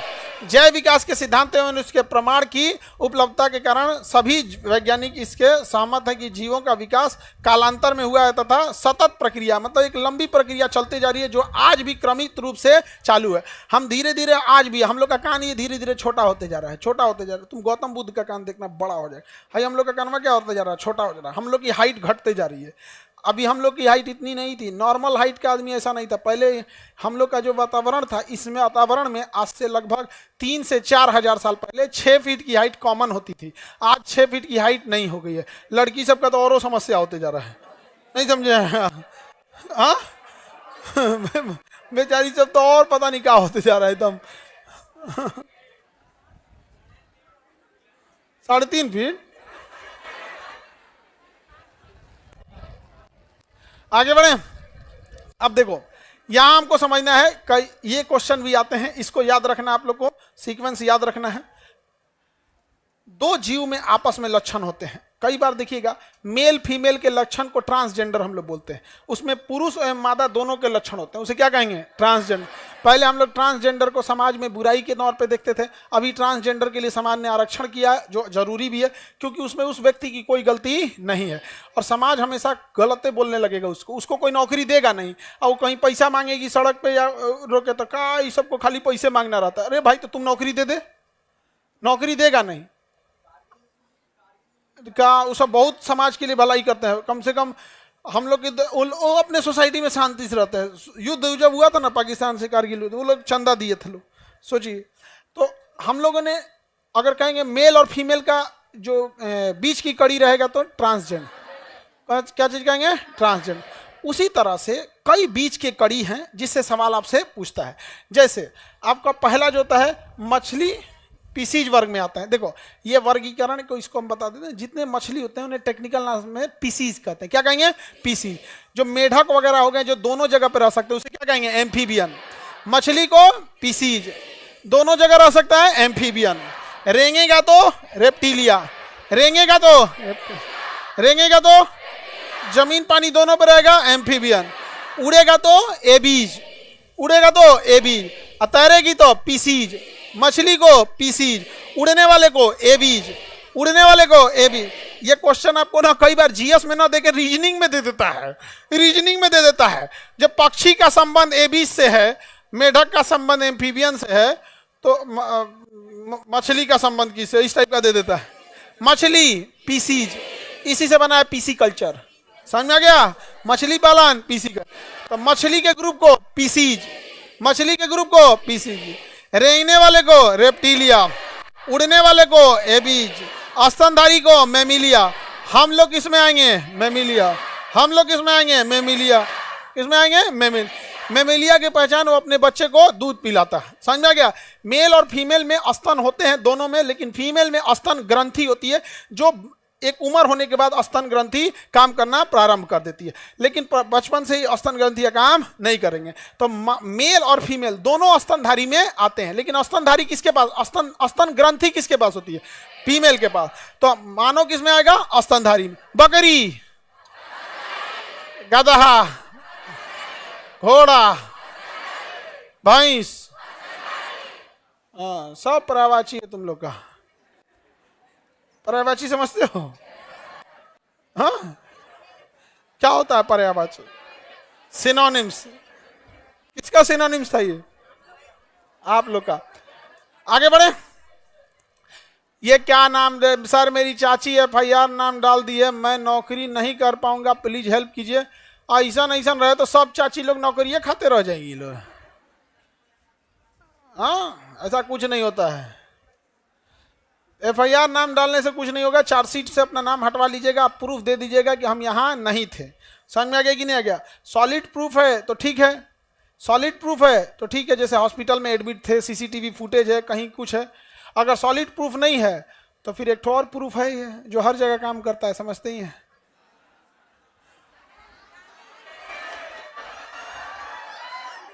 एक तो ऐसा प्रूफ है जो हर जगह काम करता है। उस प्रूफ को केवल बहुत सारा प्रूफ होता है। फर्जी नहीं होना चाहिए, ऐसा कि लिख देते हैं सब फर्जी ना, उससे क्या मतलब होता है। आगे बढ़े, पांचों नाम याद रहेगा। हम लोग किसमें आएंगे? मेमिलिया। देखो हिंदी नहीं देगा, स्तनधारी देगा नहीं, अंग्रेजी लिख देगा मेमिलिया, ऐसे ही लिख देगा मेमिलिया। एविज में पक्षी, रेप्टिलिया में सांप वगैरह, छिपकली रेप्टिलिया में, रेप्टिलिया दोनों जगह रह जाएगा। और मछली, मछली पीसी, सब में रीढ़ की हड्डी होती है। इन सब में क्या होती है? रीढ़ की हड्डी। जिसमें रीढ़ की हड्डी होती है उसको क्या कहा जाता है? मेरुदंड कहते हैं। देखो समजात जीव, असमजात जीव। समजात असमजात से पहले समझने से पहले यहाँ कहा गया, कड़ी नहीं दिया है, एक सेकेंड, जीव जंतुओं के बीच की कड़ी, ये रहा कड़ी, पादप एवं जंतु की कड़ी। पहले इसको याद करा देते हैं, फिर इसको याद कराएंगे। देखिए कुछ योजक कड़ियों के उदाहरण, कड़ी के उदाहरण समझिए। जैसे मेल फीमेल का उदाहरण आप समझ में आ गया। मेल फीमेल का उदाहरण ट्रांसजेंडर, बीच की कड़ी क्या हो जाएगी? ट्रांसजेंडर। अभी पहले इसको समझा देते हैं। उसी तरह सजीव और निर्जीव के बीच की कड़ी वायरस, सजीव और निर्जीव की कड़ी वायरस एक निर्जीव की तरह होता है। जैसे पाउडर, कैसे हम लोग शरीर पे पाउडर मार लिए, पाउडरवा जिंदा होगा, वायरसवा जिंदा हो जाता है, वो पाउडर ऐसा रहता है, वायरसवा पाउडर ऐसा रहता है। हाथ पैर रखेंगे ना जिंदा हो जाएगा। आ गया मेरा मालिक, आ गया, चलिए मालिक को सुता देते हैं अब, जा सीधाने अगरबत्ती जलेगा। नहीं समझे? सीधाने क्या जलेगा? मतलब मर गए। सीधाने अगरबत्ती का मतलब क्या होता है? मर गए। तो वायरस सजीव है या निर्जीव? हाँ दोनों है। अगर उसको किसी लोहा वहां पे रखेंगे तो निर्जीव, ऐसे देखेंगे कैसन है, तुरंत सजीव हो जाएगा। बहुत कचरा होता है सजीव और निर्जीव के बीच की कड़ी। इसीलिए ससुरा जल्दी मरते नहीं है सब, निर्जीव की तरह पड़ा रहेगा, खाना पीना किसी चीज की जरूरत नहीं। जैसे स्टार्ट होगा तुरंत अपना क्या करेगा? सजीव हो जाएगा। और सजीव होने के बाद हमारी कोशिका के पास जाएगा और कहेगा आप ही हैं एक कोशिका से दूसरी कोशिका को बनाते हैं, फोटोकॉपी मशीन आप ही हैं, हमरो तनी फोटोकॉपी निकालिए तो 8 गो 10 गो हमारे ही शरीर से हमारा ही फोटोकॉपी बनवाएगा अपना, और धीरे धीरे हमारे शरीर में बढ़ जाएगा। समझ में आ गया कि नहीं आ गया? अगर इधर बाहर इधर उधर है तो आदमी मार दिया। कोरोना फेफड़वा में घुस गया था, कहा था कि हमारा तनी कॉपी बनाई, तो फेफड़वा में घुस के इतना ना कॉपी बना दिया, इतना कॉपी बना दिया कि फेफड़ा में सांसें लेने का जगह नहीं बचा। फेफड़ा बंद कर देता था। ये इतना शरीर में क्षमता बढ़ा देता था। और फेफड़ा उसको बाहर फेंकने की कोशिश करता था। तो बाहर कैसे फेंकेगा? तो हमारा WBC उसे मारता था, तो WBC को मारता था, तो दोनों की लाश गिरी रहती थी, WBC भी और कोरोना का। हम लोग सब फेंकते थे तो वही खेखार के रूप में निकलता था, डेड बॉडी था सब। समझ में आ गया कि नहीं? डेड बॉडी था किसका? WBC और कोरोना का, WBC और कोरोना। समझ में गया? और वो आराम से निकल सके डेड बॉडी, इसलिए शरीर में म्यूकस यानी चिपचिपा पदार्थ मिला लिया था कि निकलने में आसानी हो। यहाँ पे तो बताओ सजीव निर्जीव के बीच की कड़ी, में सजीव का भी गुण है और निर्जीव का भी गुण है। उसी तरह पादप और जंतु के बीच की कड़ी, पादप कहता है कि हमको भोजन देने की जरूरत नहीं है, हम अपने से बना लेंगे। और जंतु कहता है कि हम कोनो ना कोनो चीज को खाएंगे, या तो हम शाकाहारी रहेंगे तो पेड़ पर सब्जी नोच के खा जाएंगे, और मांसाहारी रहेंगे तो कोनो चलता फिरता जीव को पहले सुताएंगे, फिर काटेंगे, खा के खत्म कर देंगे। यहाँ पे तो दूसरे को पकड़ के खाने वाला जंतु, और अपना भोजन खुद बनाने वाला हम लोग क्या हैं? जंतु। या तो साग सब्जी नोच के खाएंगे या कुछ भी। मुंह बंद कर दीजिएगा ना तो हम लोग मर जाएंगे। अगर खाना नहीं खाएंगे तो हम लोग मर जाएंगे। और पेड़ पौधा कोई दिक्कत नहीं है, आराम से पानी दीजिए तो भी ठीक है, कह के तोरा भरोसे बैठा रहने भाई। ऐसे छोटा मोटा पौधा समझा हमको, गमला में है तुम्हारे, अपन सप्लाई लाइन रखे हैं, RO वाटर नहीं समझे? आपके पानी के भरोसे है। कौन जंगल में पानी डालने जाता है? एगो गमला में पानी डालते हो, 8 गो पौधा में डालोगे तो 13 को सुखा दोगे। आगे बढ़े तो पादप और जंतु के बीच की कड़ी युगलीना, पादप और जंतु के बीच की कड़ी मतलब ये अपना भोजन भी बना लेता है, और इसके आसपास में कोई गुजरेगा तो पकड़ के खाई हो जाता है। समझ में आ गया कि नहीं? दोनों, जैसे मान के चलिए आम का पेड़ है, अपना भोजन बना लेता है, आप आम तोड़ने गए तो पकड़ के खा गया आपको। चलता है भाई, जरूरत था ऊर्जा का। ऐसे ही करता है कौन? युगलीना। युगलीना खाई हो जाता है दूसरे को पकड़ के। तो पादप और जंतु के बीच की कड़ी, फोटो दिखा दे, एनिलीडा और ऑर्थोपोडा। एनिलीडा और ऑर्थोपोडा कीड़े की तरह चलता है, ऑर्थोपोडा कीड़े की तरह चलता है, और एनिलीडा का शरीर एकदम नरम होता है, केचुआ जोंक, तो उसका शरीर भी नरम रहेगा और उसका पैरों खूब ज्यादा रहेगा। तो एनिलीडा और ऑर्थोपोडा के बीच की जो कड़ी होती है उसे क्या कहते हैं? हाँ, पेरीपेटस। क्या कहेंगे? पेरीपेटस। आपको ये सब याद रखने की ढेर जरूरत नहीं है, आपको बस ये याद रहना चाहिए। कौन सा? पादप और जंतु के बीच की कड़ी। हाँ, एनिलीडा और ऑर्थोपोडा का पेरीप्लस। हाँ, आगे बढ़ जाएं। और यहां देखिए आपको डकबिल प्लेटिपस या फिर एकिडना, ये पक्षी की तरह दिखता है लेकिन रहता है स्तनधारी। दिखता कैसे है? पक्षी की तरह, और रहता क्या है? स्तन। इसलिए इसे पक्षी और स्तनधारी के बीच की क्या कहेंगे? कड़ी। बताइए, पादप और जंतु के बीच की कड़ी। पादप जंतु, पादप जंतु, सजीव निर्जीव, सजीव निर्जीव, एनिलीडा ऑर्थोपोडा, एनिलीडा ऑर्थोपोडा, पक्षी और स्तनधारी। डकबिल नहीं याद रखेगा, प्लेटिपस। क्या याद रखना है? प्लेटिपस, बस प्लेटिपस बोलेंगे। इसमें किसके गुण है? पक्षी और स्तनधारी। पक्षी और, किसी को दिक्कत नहीं ना? पीसीज मतलब क्या होता है? मछली। पीसीज मतलब मछली। एम्फीबियन मतलब बाहर निकल जाता है, जो दोनों जगह रह सकती। अभी बताओ, ऐसी कोई मछली है जो जमीन पे भी रह सकती है? हाँ, एगो मछली है लंग्स फिश। लंग्स फिश, फुसफुस, लंग्स मतलब फेफड़ा मछली, मतलब उसके पास फेफड़ा होता है। मछलिया के पास क्या है? फेफड़ा। मछली के पास क्या है? फेफड़ा। मछली है, बाहर निकालेंगे तो कोई टेंशन नहीं, कहेगा बाजार में ले जाएगा बेचने, हमको कूद के भाग जाएंगे जहां मौका मिलेगा। बाहर भी जी लेते हैं हम। मछली पानी के बाहर रह सकती है। कौन सी मछली? लंग्स मछली। कौन सी मछली? तो इसे हम क्या कह सकते हैं? स्तनधारी, सॉरी स्तनधारी नहीं, पीसीज। पीसीज मतलब मछली, एम्फीबियन मतलब ऊपर रहने वाले। समझ में आ गया कि नहीं आ गया? आगे बढ़े। Any problem? इन सब का फोटो दिखा दे, नहीं तो यादों नहीं। ये बहुत बार पूछा है, तुमको याद रहे ना रहे इसको यादें कर लेना। पहले तो पढ़ लो लोग, पहले पढ़ल जाए रहेगी नहीं।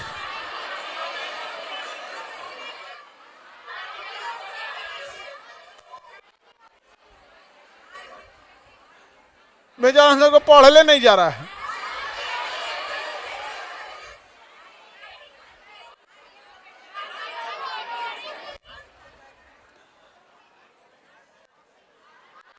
Archaeo प्लेट्रिक्स, archaeopteryx. ये क्या करता है समझो, ये रेंग के चलता है। क्या चलता है?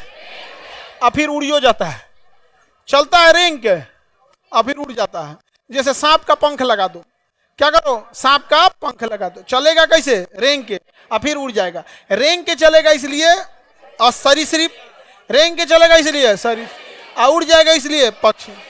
तो पक्षी और सरीसृप के बीच की कड़ी को क्या कहते हैं? आर्कियो प्लेट्रिक्स। आर्कियो प्लेट्रिक्स। फोटो दिखा दें? चलिए, फोटो कहाँ है? जिसका लगा है कहाँ पे है? इसी में है कि नीचे की लगाना पड़ेगा? फोल्डर में है, बस फोल्डर खोल देना। कहाँ है? ये दिखता कहीं नहीं इमेज हुआ। अच्छा देखो भाई, अब इधर समझो, यहां हम देख फोटो दिखाते हैं, आप पहचानिएगा क्या है। ये है आपका आर्कियो प्लेट्रिक्स। आर्कियो,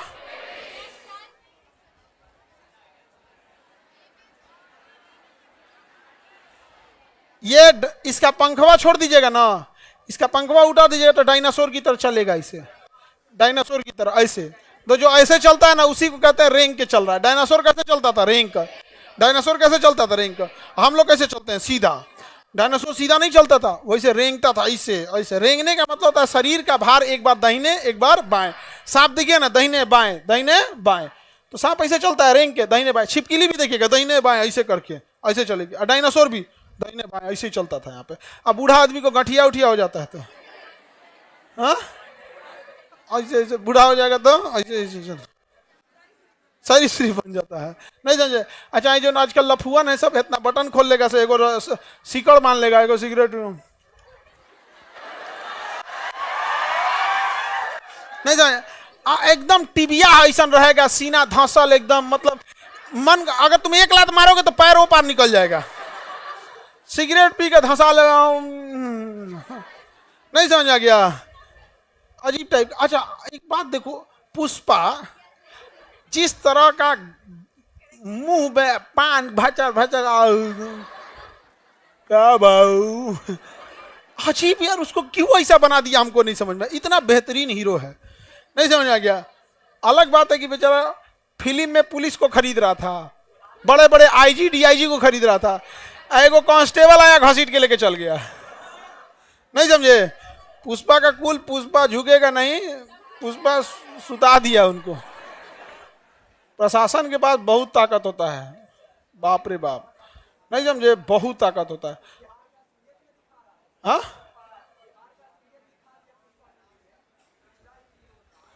आगे बढ़े तो ये बताइए क्या है? आर्कियो रेप्टिस है क्या? ये सरीसृप, असुरा उड़ जाता है। तो पक्षी और सरीसृप के बीच की कड़ी आर्कियोप्लेट्रिक्स, आर्टियोप्लेट्रिक्स, याद रहेगा?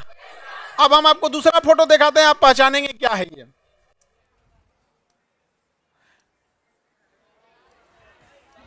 एकिडना है ये, क्या है? एकिडना और प्लेटिपस। एकिडना और प्लेटिपस की तरह जी, ये रहा प्लेटिपस, एकिडना और प्लेटिपस। देखिए ध्यान से, यहाँ पे एकिडना और प्लेटिपस, इसके अंदर पक्षी के गुण है। देखिए बत्तख की तरह चोंच है, इसका भी चोंच है, ये है एक तरह से पक्षी, और स्तनधारी भी है।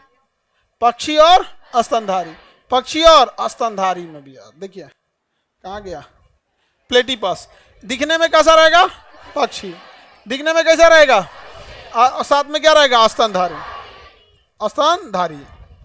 तो प्लेटिपस और एकिडना दिखने में पक्षी और रहेगा स्तनधारी। तो दोनों के बीच की कड़ी बताइए, पादप और जंतु के बीच की कड़ी, पादप और जंतु के बीच की कड़ी युगलीना।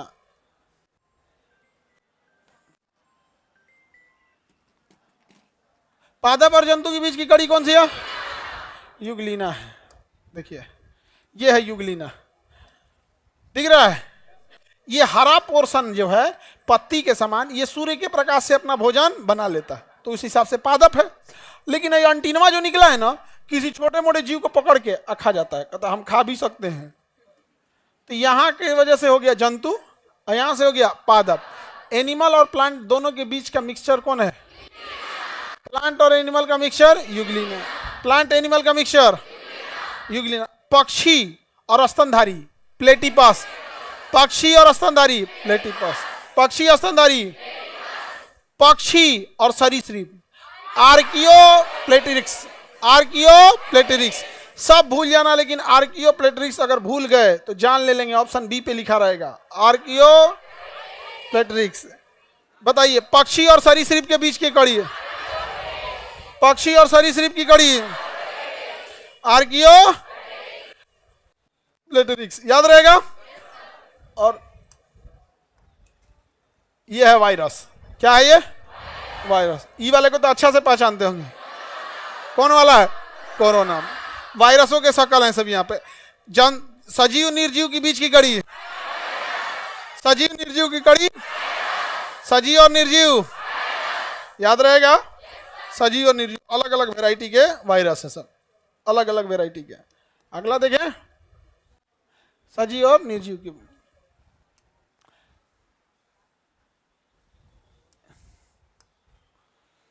ये है आपकी लंग्स फिश। कौन सी फिश है तो ये मछली, मछली मतलब पीसीज, मछली मतलब पीसीज, और पानी के बाहर निकल आती है, पानी के बाहर आ जाती है, इसलिए क्या हो जाएगी? एम्फीबियन। एम्फीबियन मतलब उभयचर। तो मछली और उभयचर के बीच की कड़ी लंग्स फिश। इस फिश के पास क्या है? लंग्स है। क्या है? लंग्स है। फेफड़ा है इसके पास, क्या है? फेफड़ा। इसका कल्फर दिख रहा है कहीं?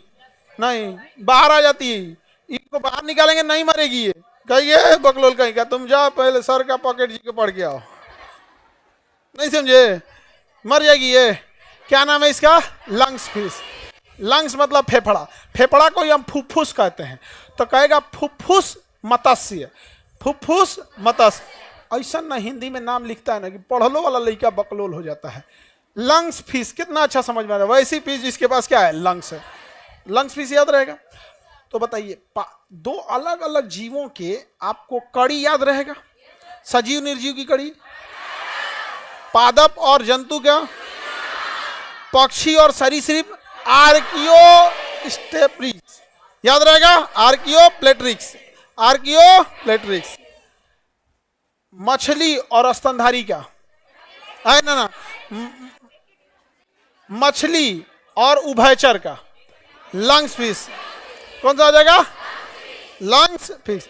पक्षी और स्तनधारी, प्लेटिलस, पक्षी और स्तनधारी प्लेटिपस याद रहेगा। कड़ी पूछ देंगे तो बता देंगे। आप लोग को कौन सा नहीं भूलना है इसको, ये सब लोग अपने अपने डीपी पे लगा लो। नहीं समझ आ गया, आगे बढ़ जाए। क्या नाम है इसका? अगर कुछ नहीं पता है ना तो बस आर्कियो याद रखो। क्या याद रखो? बस बता, पक्षी और सरीसृप, आर्कियो। बस बस बस आर्कियो है, आर्किटेक्चर। तुम आर्कियो याद रखो, आर्किटेक्चर याद रखो, कुछ याद रखो, आर्कियो बस याद रखना। एग्जाम में तुम मार दोगे। अब आर्कियो याद रहेगा तो उसमें आर्केस्ट्रा थोड़े मारोगे। ऑब्वियस बात है, यहाँ पे देर से यादने के चक्कर में नहीं रहना है, याद रहेगा। पक्षी वगैरह का ये कड़ी। वापस आते हैं अपने टॉपिक पे, रेडी हैं? पादप और जंतु के बीच की कड़ी। अब यहां देखते हैं तुलनात्मक रूप से अध्ययन। कहां से छोड़े थे? समझात से। कहां से छोड़े थे? समझात से। रेडी हैं समझात पढ़ने के लिए? वैसे शरीर का अंग, कौन सा शरीर का अंग समझात कहलाएगा? शरीर का कौन सा अंग समवृत्त कहलाएगा? और शरीर का कौन सा अंग अवशेषी कहलाएगा? ये तीन प्रकार के अलग अलग अंग अवशेषी कहलाएंगे यहाँ पर। तो हम एक एक करके समझते हैं। पहले कौन सा समझते हैं? समझात। पहले समझते हैं समझात। वे अंग जिनकी आंतरिक संरचना क्या हो? समान। यानी वैसे अंग जिनकी संरचना क्या हो? समान। संरचना क्या हो? समान हो, लेकिन कार्य क्या हो? अलग अलग। संरचना क्या हो? समान, लेकिन काम कैसे करे? अलग अलग। संरचना समान, काम काम अलग अलग। जैसे देखो, हम लोग यहाँ पे एग्जांपल में देखो, वेल मछली का अग्र पात तैरने के काम में आता है। मछली देखेंगे ना तो समुद्र की मछलियाँ बड़ा बड़ा ऐसे हाथ पैर होता है उनका, तैरने वाले। वेल मछली का पैर फ्लैप देखेंगे तो बहुत बड़ा होता है। पहले एक हड्डी होती है, फिर दो हड्डी होती है, फिर उनका ये चौड़ा हो जाता है। तो जैसे हमारे हाथों की संरचना है, पहले एक हड्डी है, फिर दो हड्डी है, फिर ऐसे पंजा है। वैसे ही वेल मछली में भी होता है, पहले एक हड्डी, फिर दो हड्डी, और फिर पंजवा आपस में चिपका रहता है तो उनको तैरने में हेल्प करता है। तो जैसे हमारे हाथ की उत्पत्ति है वैसे ही वेल मछली की हाथ की उत्पत्ति है, लेकिन दोनों का काम कैसा है? अलग अलग। तो समझात का मतलब क्या है? दिखने में एक जात का लेकिन समान नहीं है। समझात माने देखने में एक जात लेकिन एक काम नहीं करेगा। जैसे वेल मछली तो देख ही लिए, यहाँ पर मनुष्य का हाथ हम देख लिए, मनुष्य का हाथ देख लिए ना, दिखने में कैसा है? एक समान, लेकिन काम एक जैसा करता है? नहीं। जैसे चीता, शेर, इसका हाथ देखो और हमारा हाथ देखो, बनावट एक जैसा रहेगा, उसमें भी केहूनी है, झुक जाएगा, सब कुछ होगा, लेकिन हम अपने हाथ से पकड़ने का काम करते हैं, वो अपने हाथ से पकड़ने और दौड़ने दोनों का काम कर लेता है। तो समझात दिखने में काम, समझात दिखने में काम। ठीक इसी का उल्टा याद रखना है। किसमें? समवृत्त में। किसमें? समवृत्त में। अलग दिखेगा, काम एक करेगा। समवृत्त में अलग दिखेगा, काम एक करेगा। आप दोनों फॉर्मूला याद नहीं रखना है वरना आपसे गड़बड़ हो जाएगा। केवल एक याद रखना है। केवल क्या याद रखना है? एक। किसका याद रखना है? समझात। दिखेगा एक जैसा, काम अलग। इसी का उल्टा करना, समवृत्त। उल्टा करो, समवृत्त। समवृत्त का मतलब क्या हो जाएगा?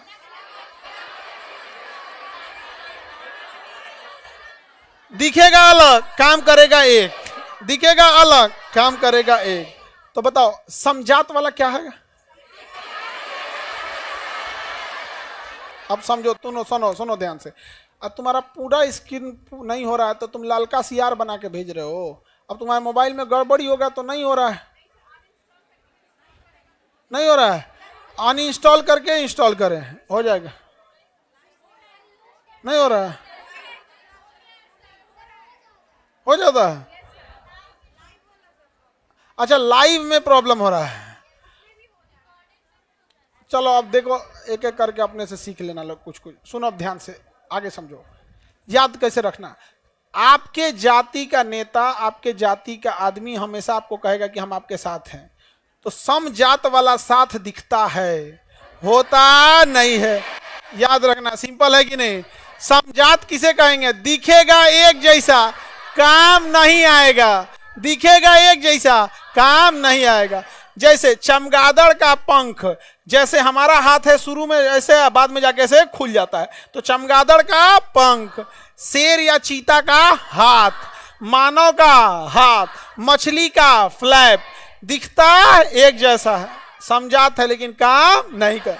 इसी का उल्टा करेंगे तो क्या हो जाएगा? समवृत्त। समवृत्त क्या है? दिखता एक जैसा नहीं है लेकिन काम करता, एक जैसा दिखता नहीं है लेकिन काम करता है, उसी को क्या कहेंगे? समवृत्त।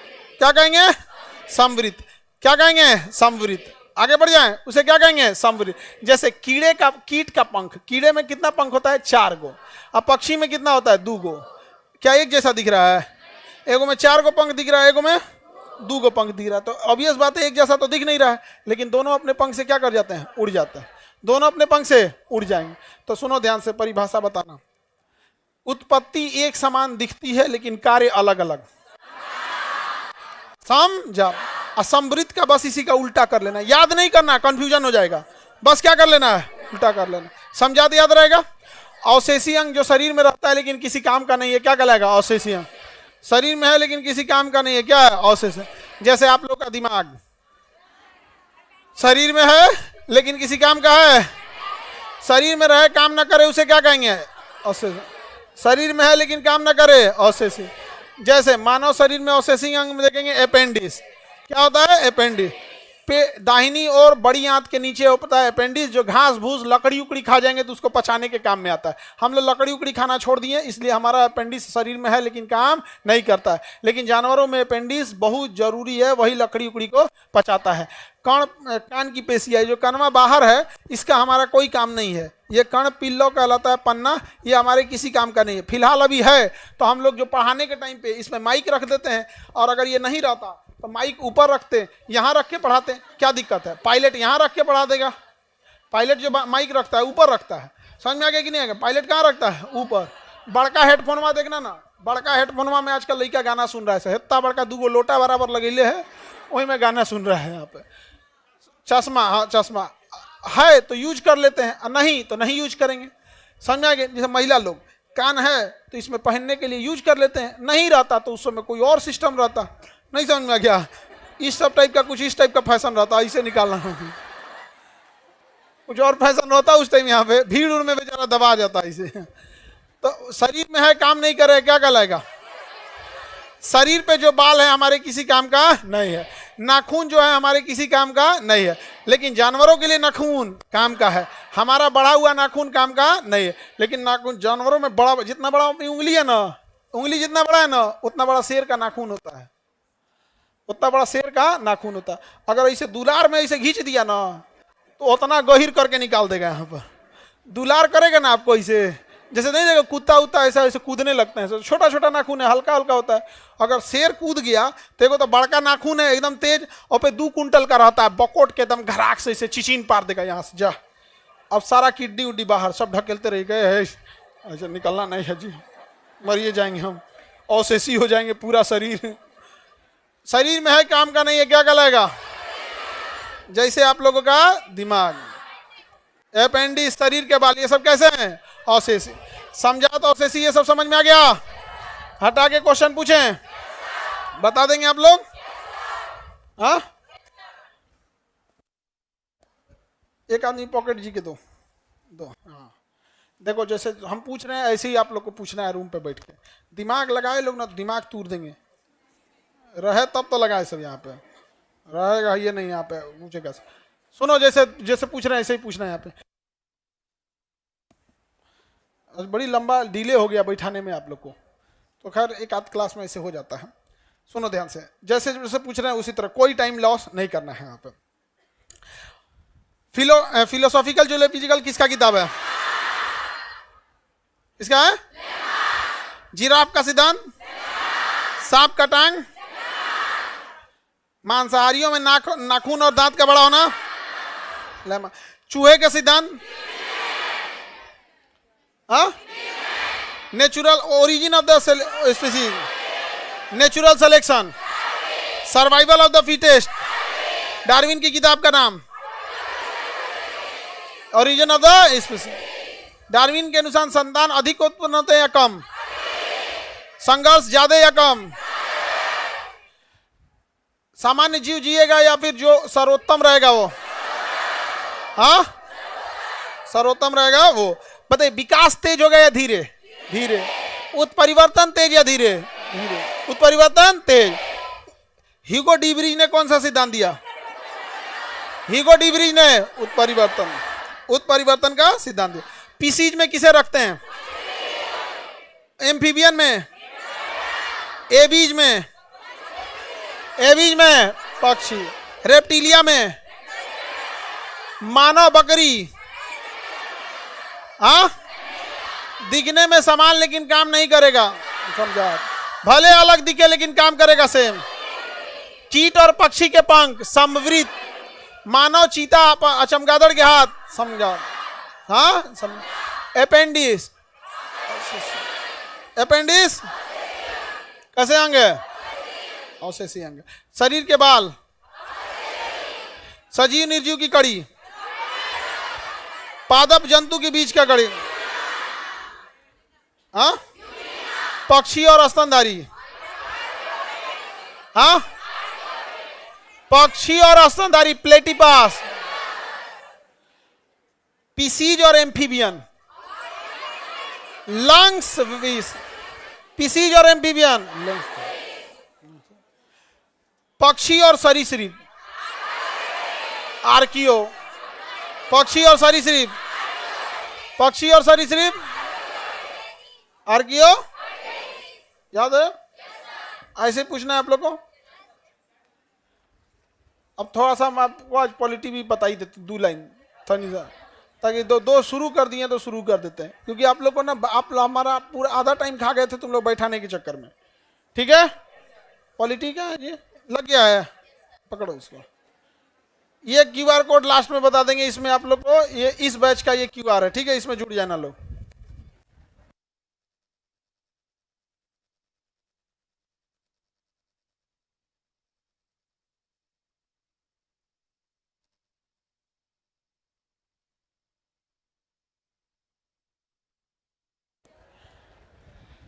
इससे आप लोग जुड़ गए ना, सारी सूचना इसी में देंगे लोग। सुनो सूचना, बायोलॉजी में जो हम बताए हैं डेली आप लोग को 1 पेज पढ़ के आना है। यहाँ पे बुक है कि नहीं जी? यहाँ देखो, है अंदर।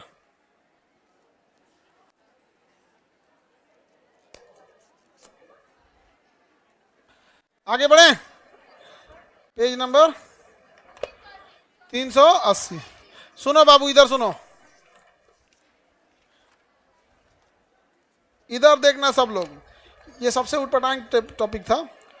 ये 1 पेज समझ रहे हो? ऐसे ये वाला 1 पेज दोनों और मिला के ये होता है 1 पेज, इधर और इधर मिला के आपको डेली 1 पेज पढ़ के आना है। कितना पेज?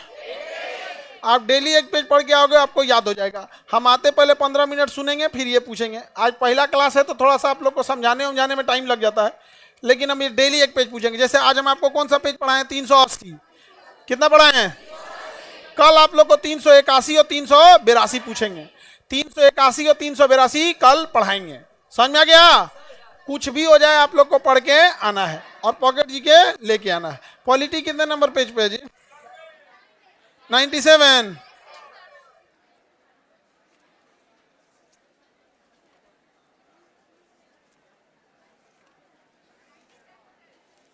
Page number 97।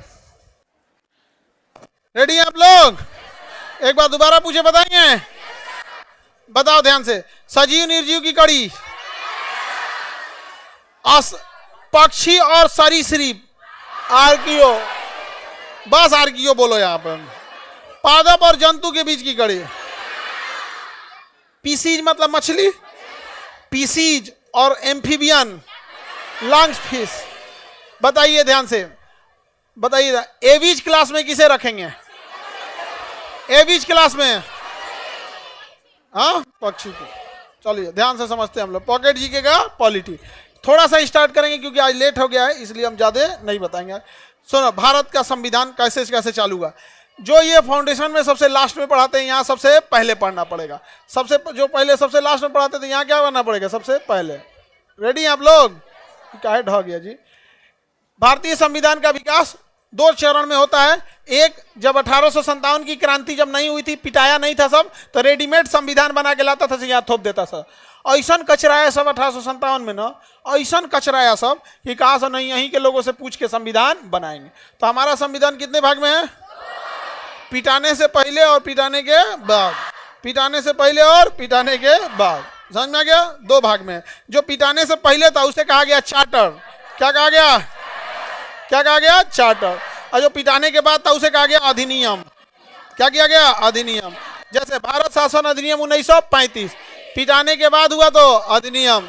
अब पिटाने के पहले है तो पिटाने के बाद, पिटाने से पहले, पिटाने के बाद, पिटाने से पहले। बताओ 1773, 1773। इसे कहा गया रेगुलेटिंग एक्ट। क्या कहा गया? Regulating act. क्या कहा गया? रेगुलेटिंग। अंग्रेज छोटे छोटे जगहों पे कब्जा कर लिए थे, इसलिए उन्होंने सेंटर को बना दिया बंगाल को। रेगुलेटिंग एक्ट के तहत सेंटर किसे बनाया गया? बंगाल को। और बंगाल के गवर्नर को बंगाल का गवर्नर जनरल। बताइए, रेगुलेटिंग एक्ट 1773 किसे पावरफुल बनाया गया? बंगाल। बंगाल में गवर्नर या गवर्नर जनरल? Governor general. क्या बनाया गया? गवर्नर जनरल बनाया गया। क्या बनाया गया? Governor general. और बंगाल में खोला गया सर्वोच्च न्यायालय, सुप्रीम कोर्ट। Supreme court. क्या खोला गया? Supreme court. 1773 का रेगुलेटिंग एक्ट के तहत किस राज्य को शक्ति दिया गया? वहां गवर्नर या गवर्नर जनरल? सुप्रीम कोर्ट या हाई कोर्ट? हाँ, सुप्रीम कोर्ट। उसके जज थे एलिजा एमपी। सुप्रीम कोर्ट के जज के नाम एलिजा एमपी। सुप्रीम कोर्ट के जज का नाम। रेगुलेटिंग एक्ट का नाम ये रेगुलेट करना। क्या करना? रेगुलेट करना। कंपनी के कर्मचारी जो थे सब इतने भ्रष्ट थे सब, यहाँ के राजाओं से रिश्वत ले लेते थे सब। और इंग्लैंड में कहा जाता था रिश्वत नहीं है ना, ये हमें गिफ्ट दिया गया है। क्या दिया गया है? गिफ्ट। आज भी सरकारी कर्मचारी रिश्वत लेते हैं कि गिफ्ट लेते हैं? गिफ्ट ले लेते हैं। तो ये रोक लगा दिया गया। कहा गया कि आप अपनी दुकान नहीं चलाएंगे और किसी भी तरह का गिफ्ट नहीं लेंगे। अपनी दुकान नहीं चलाएंगे और किसी तरह का गिफ्ट नहीं लेंगे। समझ में आ गया कि नहीं? जैसे सरकारी हॉस्पिटल है, सरकारी हॉस्पिटल में अगर आपको काम अच्छे से कराना है तो आपको कुछ ना कुछ क्या देना है? गिफ्ट। और वो सरकारी हॉस्पिटल के डॉक्टर लोग अपना भी व्यापार चलाते हैं, अपना भी हॉस्पिटल खोल लेते हैं। और उनके यहाँ जाइएगा ना तो या तो उनसे गिफ्ट दे दीजिए या तो उनके यहाँ आके इलाज करा लीजिए। समझ में आ गया कि नहीं? हालांकि सरकारी हॉस्पिटल की योग्यता पे कोई सवाल नहीं उठाता है। बहुत पढ़े लिखे होते हैं, हाईली एक्सपीरियंस होते हैं और उन लोग के पास तजुर्बे की कोई कमी नहीं होती, क्योंकि सरकारी हॉस्पिटल में एकदम गैल गुजरल केस पहुंचता है। जिसको सब हॉस्पिटल रिजेक्ट कर देता है वो पहुंचता है पीएमसीएच, पहुंचता है आईजीएमएस, वो पहुंचता है कि पीजीआई, वही पहुंचता है एम्स। तो उसके डॉक्टर के पास जो अनुभव होता है ना, नॉर्मल खांसी बुखार वाला वो एम्स जाइबे नहीं करता है। खांसी बुखार वाला एम्स जाएगा तो एम्स के डॉक्टर हंसेंगे, सब लोग आओ खांसी हुआ इसको आया, खांसी हुआ है, हार्ट अटैक होगा तो आना। अब ऐसे सुनो ना, तुमको नॉर्मल खांसी हुआ, कौन एम्स जाएगा? नॉर्मल एम्स में, नॉर्मल खांसी में कौन जाएगा एम्स? एम्स में सुनो, एम्स जाते दिमाग में लगता है कि बाबू ये बहुत खतरनाक कंडीशन में। उत्तर प्रदेश में एक लखनऊ में पीजीआई, अगर उत्तर प्रदेश का पीजीआई जैसे पटना का पीएमसीएच है ना, अगर कोई गया आईजीएमएस या पीएमसीएच तो लोग को लगता है कि बाप हो बाप अब क्या होगा। वैसे ही उत्तर प्रदेश में क्या है? पीजीआई। बाप हो बाप, ऐसा लास्ट केस में पहुंचता है कि बहुत कम लोग वापस आ पाता है। तो बताइए, निजी व्यापार और उपहार पे रोक, सुप्रीम कोर्ट कहां खोला गया? सुप्रीम कोर्ट कहां पे? ये देखना ध्यान से, ये क्वेश्चन आएगा। Act of settlement, act of settlement, act of 1700, act of settlement, act of settlement 1700। इसमें कहा गया ना कि जो बिहार है, बिहार, बंगाल और उड़ीसा, बिहार, बंगाल और उड़ीसा, अंग्रेज यहां भी कब्जा कर लिए थे। और यहां का कानून बनाएगा कौन? बिहार, बंगाल और उड़ीसा पे कानून बना ले, तो कानून कौन बनाएगा? तो कहा गया बंगाल को ही। किसे दिया गया? बंगाल। रेगुलेटिंग एक्ट में भी पावर किसको? एक्ट ऑफ सेटलमेंट में भी Bengal. Act of settlement 1700, Bihar, Bengal और उड़ीसा के लिए कानून बनाने का अधिकार किसे दे दिया गया? बंगाल को दिया गया। क्या दिया गया? बंगाल। इसी एक्ट द्वारा राजस्व मंडलों की क्या किया गया? स्थापना किया गया। किसकी स्थापना किया गया? किस सरकार को तवज्जो दिया गया? एक्ट ऑफ सेटलमेंट का दूसरा नाम क्या नाम दिया गया? Judicature act. Act of settlement का दूसरा नाम, एक्ट ऑफ सेटलमेंट का दूसरा नाम। इसमें किस राज्य को सहूलियत दिया गया? बिहार, बंगाल और उड़ीसा के लिए कानून बना सकता है बंगाल, जबकि जबकि बंगाल के गवर्नर को बंगाल का गवर्नर जनरल बनाया गया 1773। तो अंग्रेजों ने पहला नियम जो लाया था 1773, क्या नाम रखा? Regulating act. सारे राज्यों को किसके अधीन किया? बंगाल के। बंगाल के गवर्नर को क्या बनाया? Governor general. बंगाल में हाईकोर्ट या सुप्रीम कोर्ट? निजी व्यापार और उपहार लेने पर रोक लगा देगा। 1781 में क्या आया था? Act of settlement. क्या नाम था? Act of settlement. बाबू ये क्वेश्चन पूछा हुआ है, जब पूछेगा तो आप कहिएगा ये कहां से पूछ दिया, इसलिए याद रखना जरूरी है। Act of settlement 1700। Act of settlement 1700। Act of settlement का दूसरा नाम जुडिकेचर एक्ट। जुडिकेचर, जुडिकेचर मतलब जुडिशरी का पावर दे दिया गया। कौन सा पावर दिया? जुडिशरी। और कहां कानून बनाने के लिए? बिहार, बंगाल और उड़ीसा। बिहार, बंगाल और उड़ीसा। जुडिकेचर एक्ट बोला गया किस एक्ट को? Act of settlement. क्या दिया गया? Act of settlement. Act of settlement. उसके 2 साल बाद 1784 Pitt's India act. Pitt's India act 1784। Regulating act 1773। Judicature act 1781। इसी का दूसरा नाम क्या था? Act of settlement. Act of settlement 1781। Pitt's India act 1784। Pitt's India act 1784। इसमें कहा गया कि जो गवर्नर जनरल के परिषद में सदस्यों की संख्या 4 से घटा के क्या कर दी गई? 3। यही एक ऐसा अधिनियम था जिसमें सदस्यों की संख्या बढ़ाने की जगह क्या किया गया? घटाया। तो पिट्स इंडिया एक्ट के तहत सदस्यों की संख्या 4 से क्या किया गया? 3। और कहा गया तुम लोग पूरा भ्रष्ट है। क्या है? पूरा भ्रष्ट है। इसलिए इसमें 2 भाग बांट दिया गया। कहा कंपनी कितने भाग में रहेगी? 2।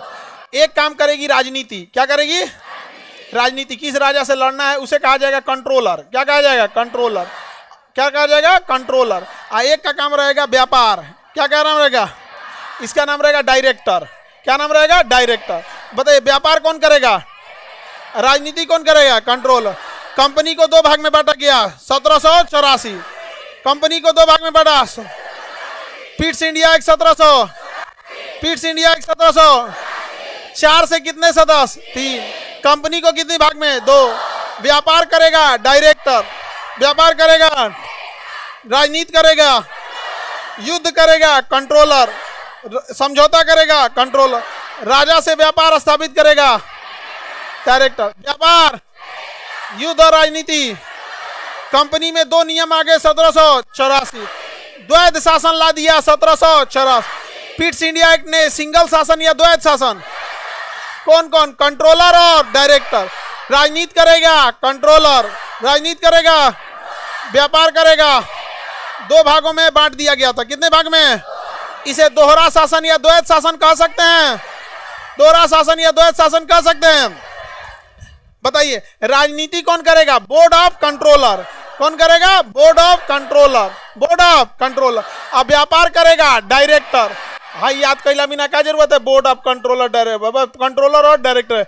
व्यापार करेगा, व्यापार करेगा डायरेक्टर। ज्यादा पावरफुल डायरेक्टर या कंट्रोलर? ज्यादा पावरफुल कंट्रोलर। ज्यादा पावरफुल युद्ध कौन करेगा? Controller.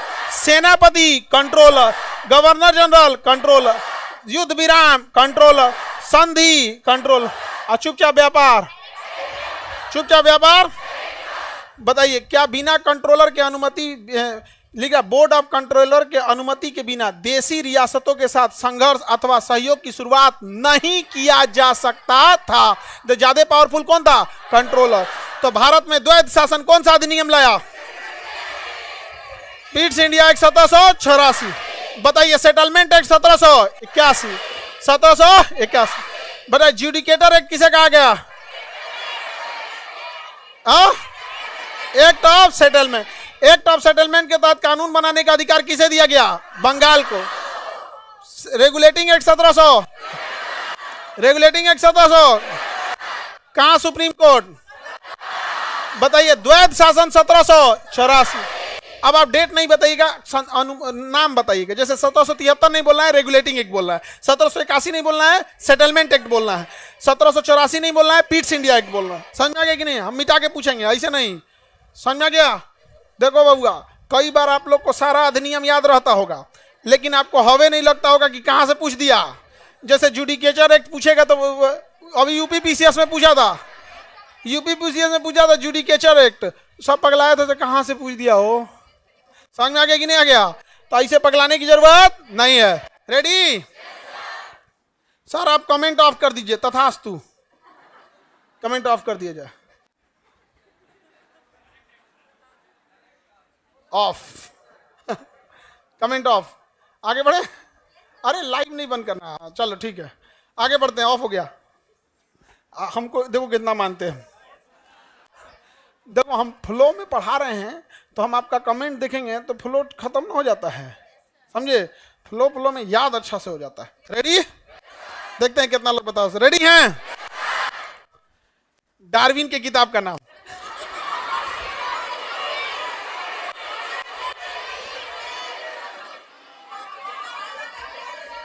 Origin of the species. Lamarck की किताब का नाम। पॉलिटी में आते हैं, पॉलिटी में आते हैं। मैं जा रहा था एकदम तैयार था सर, दिल के अरमा आंसुओं में बह गए। चलिए आगे बढ़ते हैं। अरे बाल नहीं झाड़ना जी, बीच में बैठल। बाल नहीं झाड़ो, बांध के आओ घर से। समझा गया? एगो सुतरी खरीद के दिल रहो, नारियल का रसरी बांध के आएगी सब। चलो ध्यान से देखो, नहीं तो अभी हम विजमैन का प्रयोग जैसे पोंछ काट के किया था ना, बाल काट के कर देंगे। अगले बैच में पढ़ाया जाएगा खान सर का सिद्धांत। हाँ हाँ, और हम बाल काट मतलब सिद्धांत भले फेल हो जाए, बाल तो काट देंगे। आगे बढ़े। चलो ready? Regulating act 1700, act of settlement 1700, Pitt's India act 1700। अब आपको सन नहीं बोलना है, आपको बोलना है किसमें ये बात कही गई थी। बिहार के लिए कानून बनाने का अधिकार बंगाल को दिया गया। एक्ट ऑफ सेटलमेंट, कलकत्ता में supreme court. Regulating act, Calcutta के गवर्नर को गवर्नर जनरल बनाया गया। रेगुलेटिंग एक्ट, द्वैध शासन लाया गया। पीट्स इंडिया एक्ट, कंट्रोलर और डायरेक्टर बनाया गया। सुप्रीम कोर्ट बनाया गया। रेगुलेटिंग एक्ट, गिफ्ट लेने पे रोक लगाया गया। Regulating act, act of settlement का दूसरा नाम जुडिकेचर एक्ट। जुडिकेचर एक्ट, निजी व्यापार पे रोक लगाया गया। हाँ, रेगुलेटिंग एक्ट, गिफ्ट और निजी व्यापार पे रोक लगाया गया। रेगुलेटिंग एक्ट, व्यापार कौन देखेगा? डायरेक्टर। राजनीति कंट्रोलर। डायरेक्टर बड़ा या कंट्रोलर? डायरेक्टर और कंट्रोलर जैसी द्वैध शासन प्रणाली 1784 के किस अधिनियम में? Pitt's India act. तो भारत में पहली बार द्वैध शासन 1784 के पीट्स इंडिया एक्ट। समझ में आ गया कि नहीं आ गया? तो इधर हो गया बोर्ड ऑफ डायरेक्टर, इधर हो गया कंट्रोलर। डायरेक्टर सब व्यापार कर रहा था सब शांति से, और कंट्रोलर सब मार कर रहा था, सब राजनीति कर रहा था, सब युद्ध कर रहा था। राजनीति कर रहा था, युद्ध कर रहा था। और यही युद्ध करते करते करते करते बड़ी आगे चल गया। तो 1857 की क्रांति में हाई कंट्रोलरवा बड़ी मार खाया था सब। ऐसा मार खाया था सब कंट्रोलरवा ना कि पहचाने में नहीं आ रहा था सब। और लोगों को क्या पता कि डायरेक्टर वाला है कि कंट्रोलर वाला है। भारत का आदमी जब पीटना चालू करता है तो कौन सी कंट्रोलर और कौन सी डायरेक्टर, ऐसा कुछ आया सब, ऐसा कुछ आया सब कि 1857 की क्रांति के बाद डायरेक्टरों खत्म हो गया और कंट्रोलरों खत्म हो गया, सब सरेंडर बोल दिया सब। तो कंट्रोलर और डायरेक्टर दोनों खत्म कब हुआ? 1857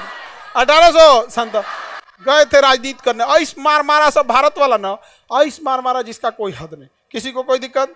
दोनों समझने में आ गया कि नहीं आ गया? कितने नंबर पे है पॉलिटी? Page number 97। आप लोग को कल बस पेज नंबर 97 पॉलिटी में क्या देख के आना है?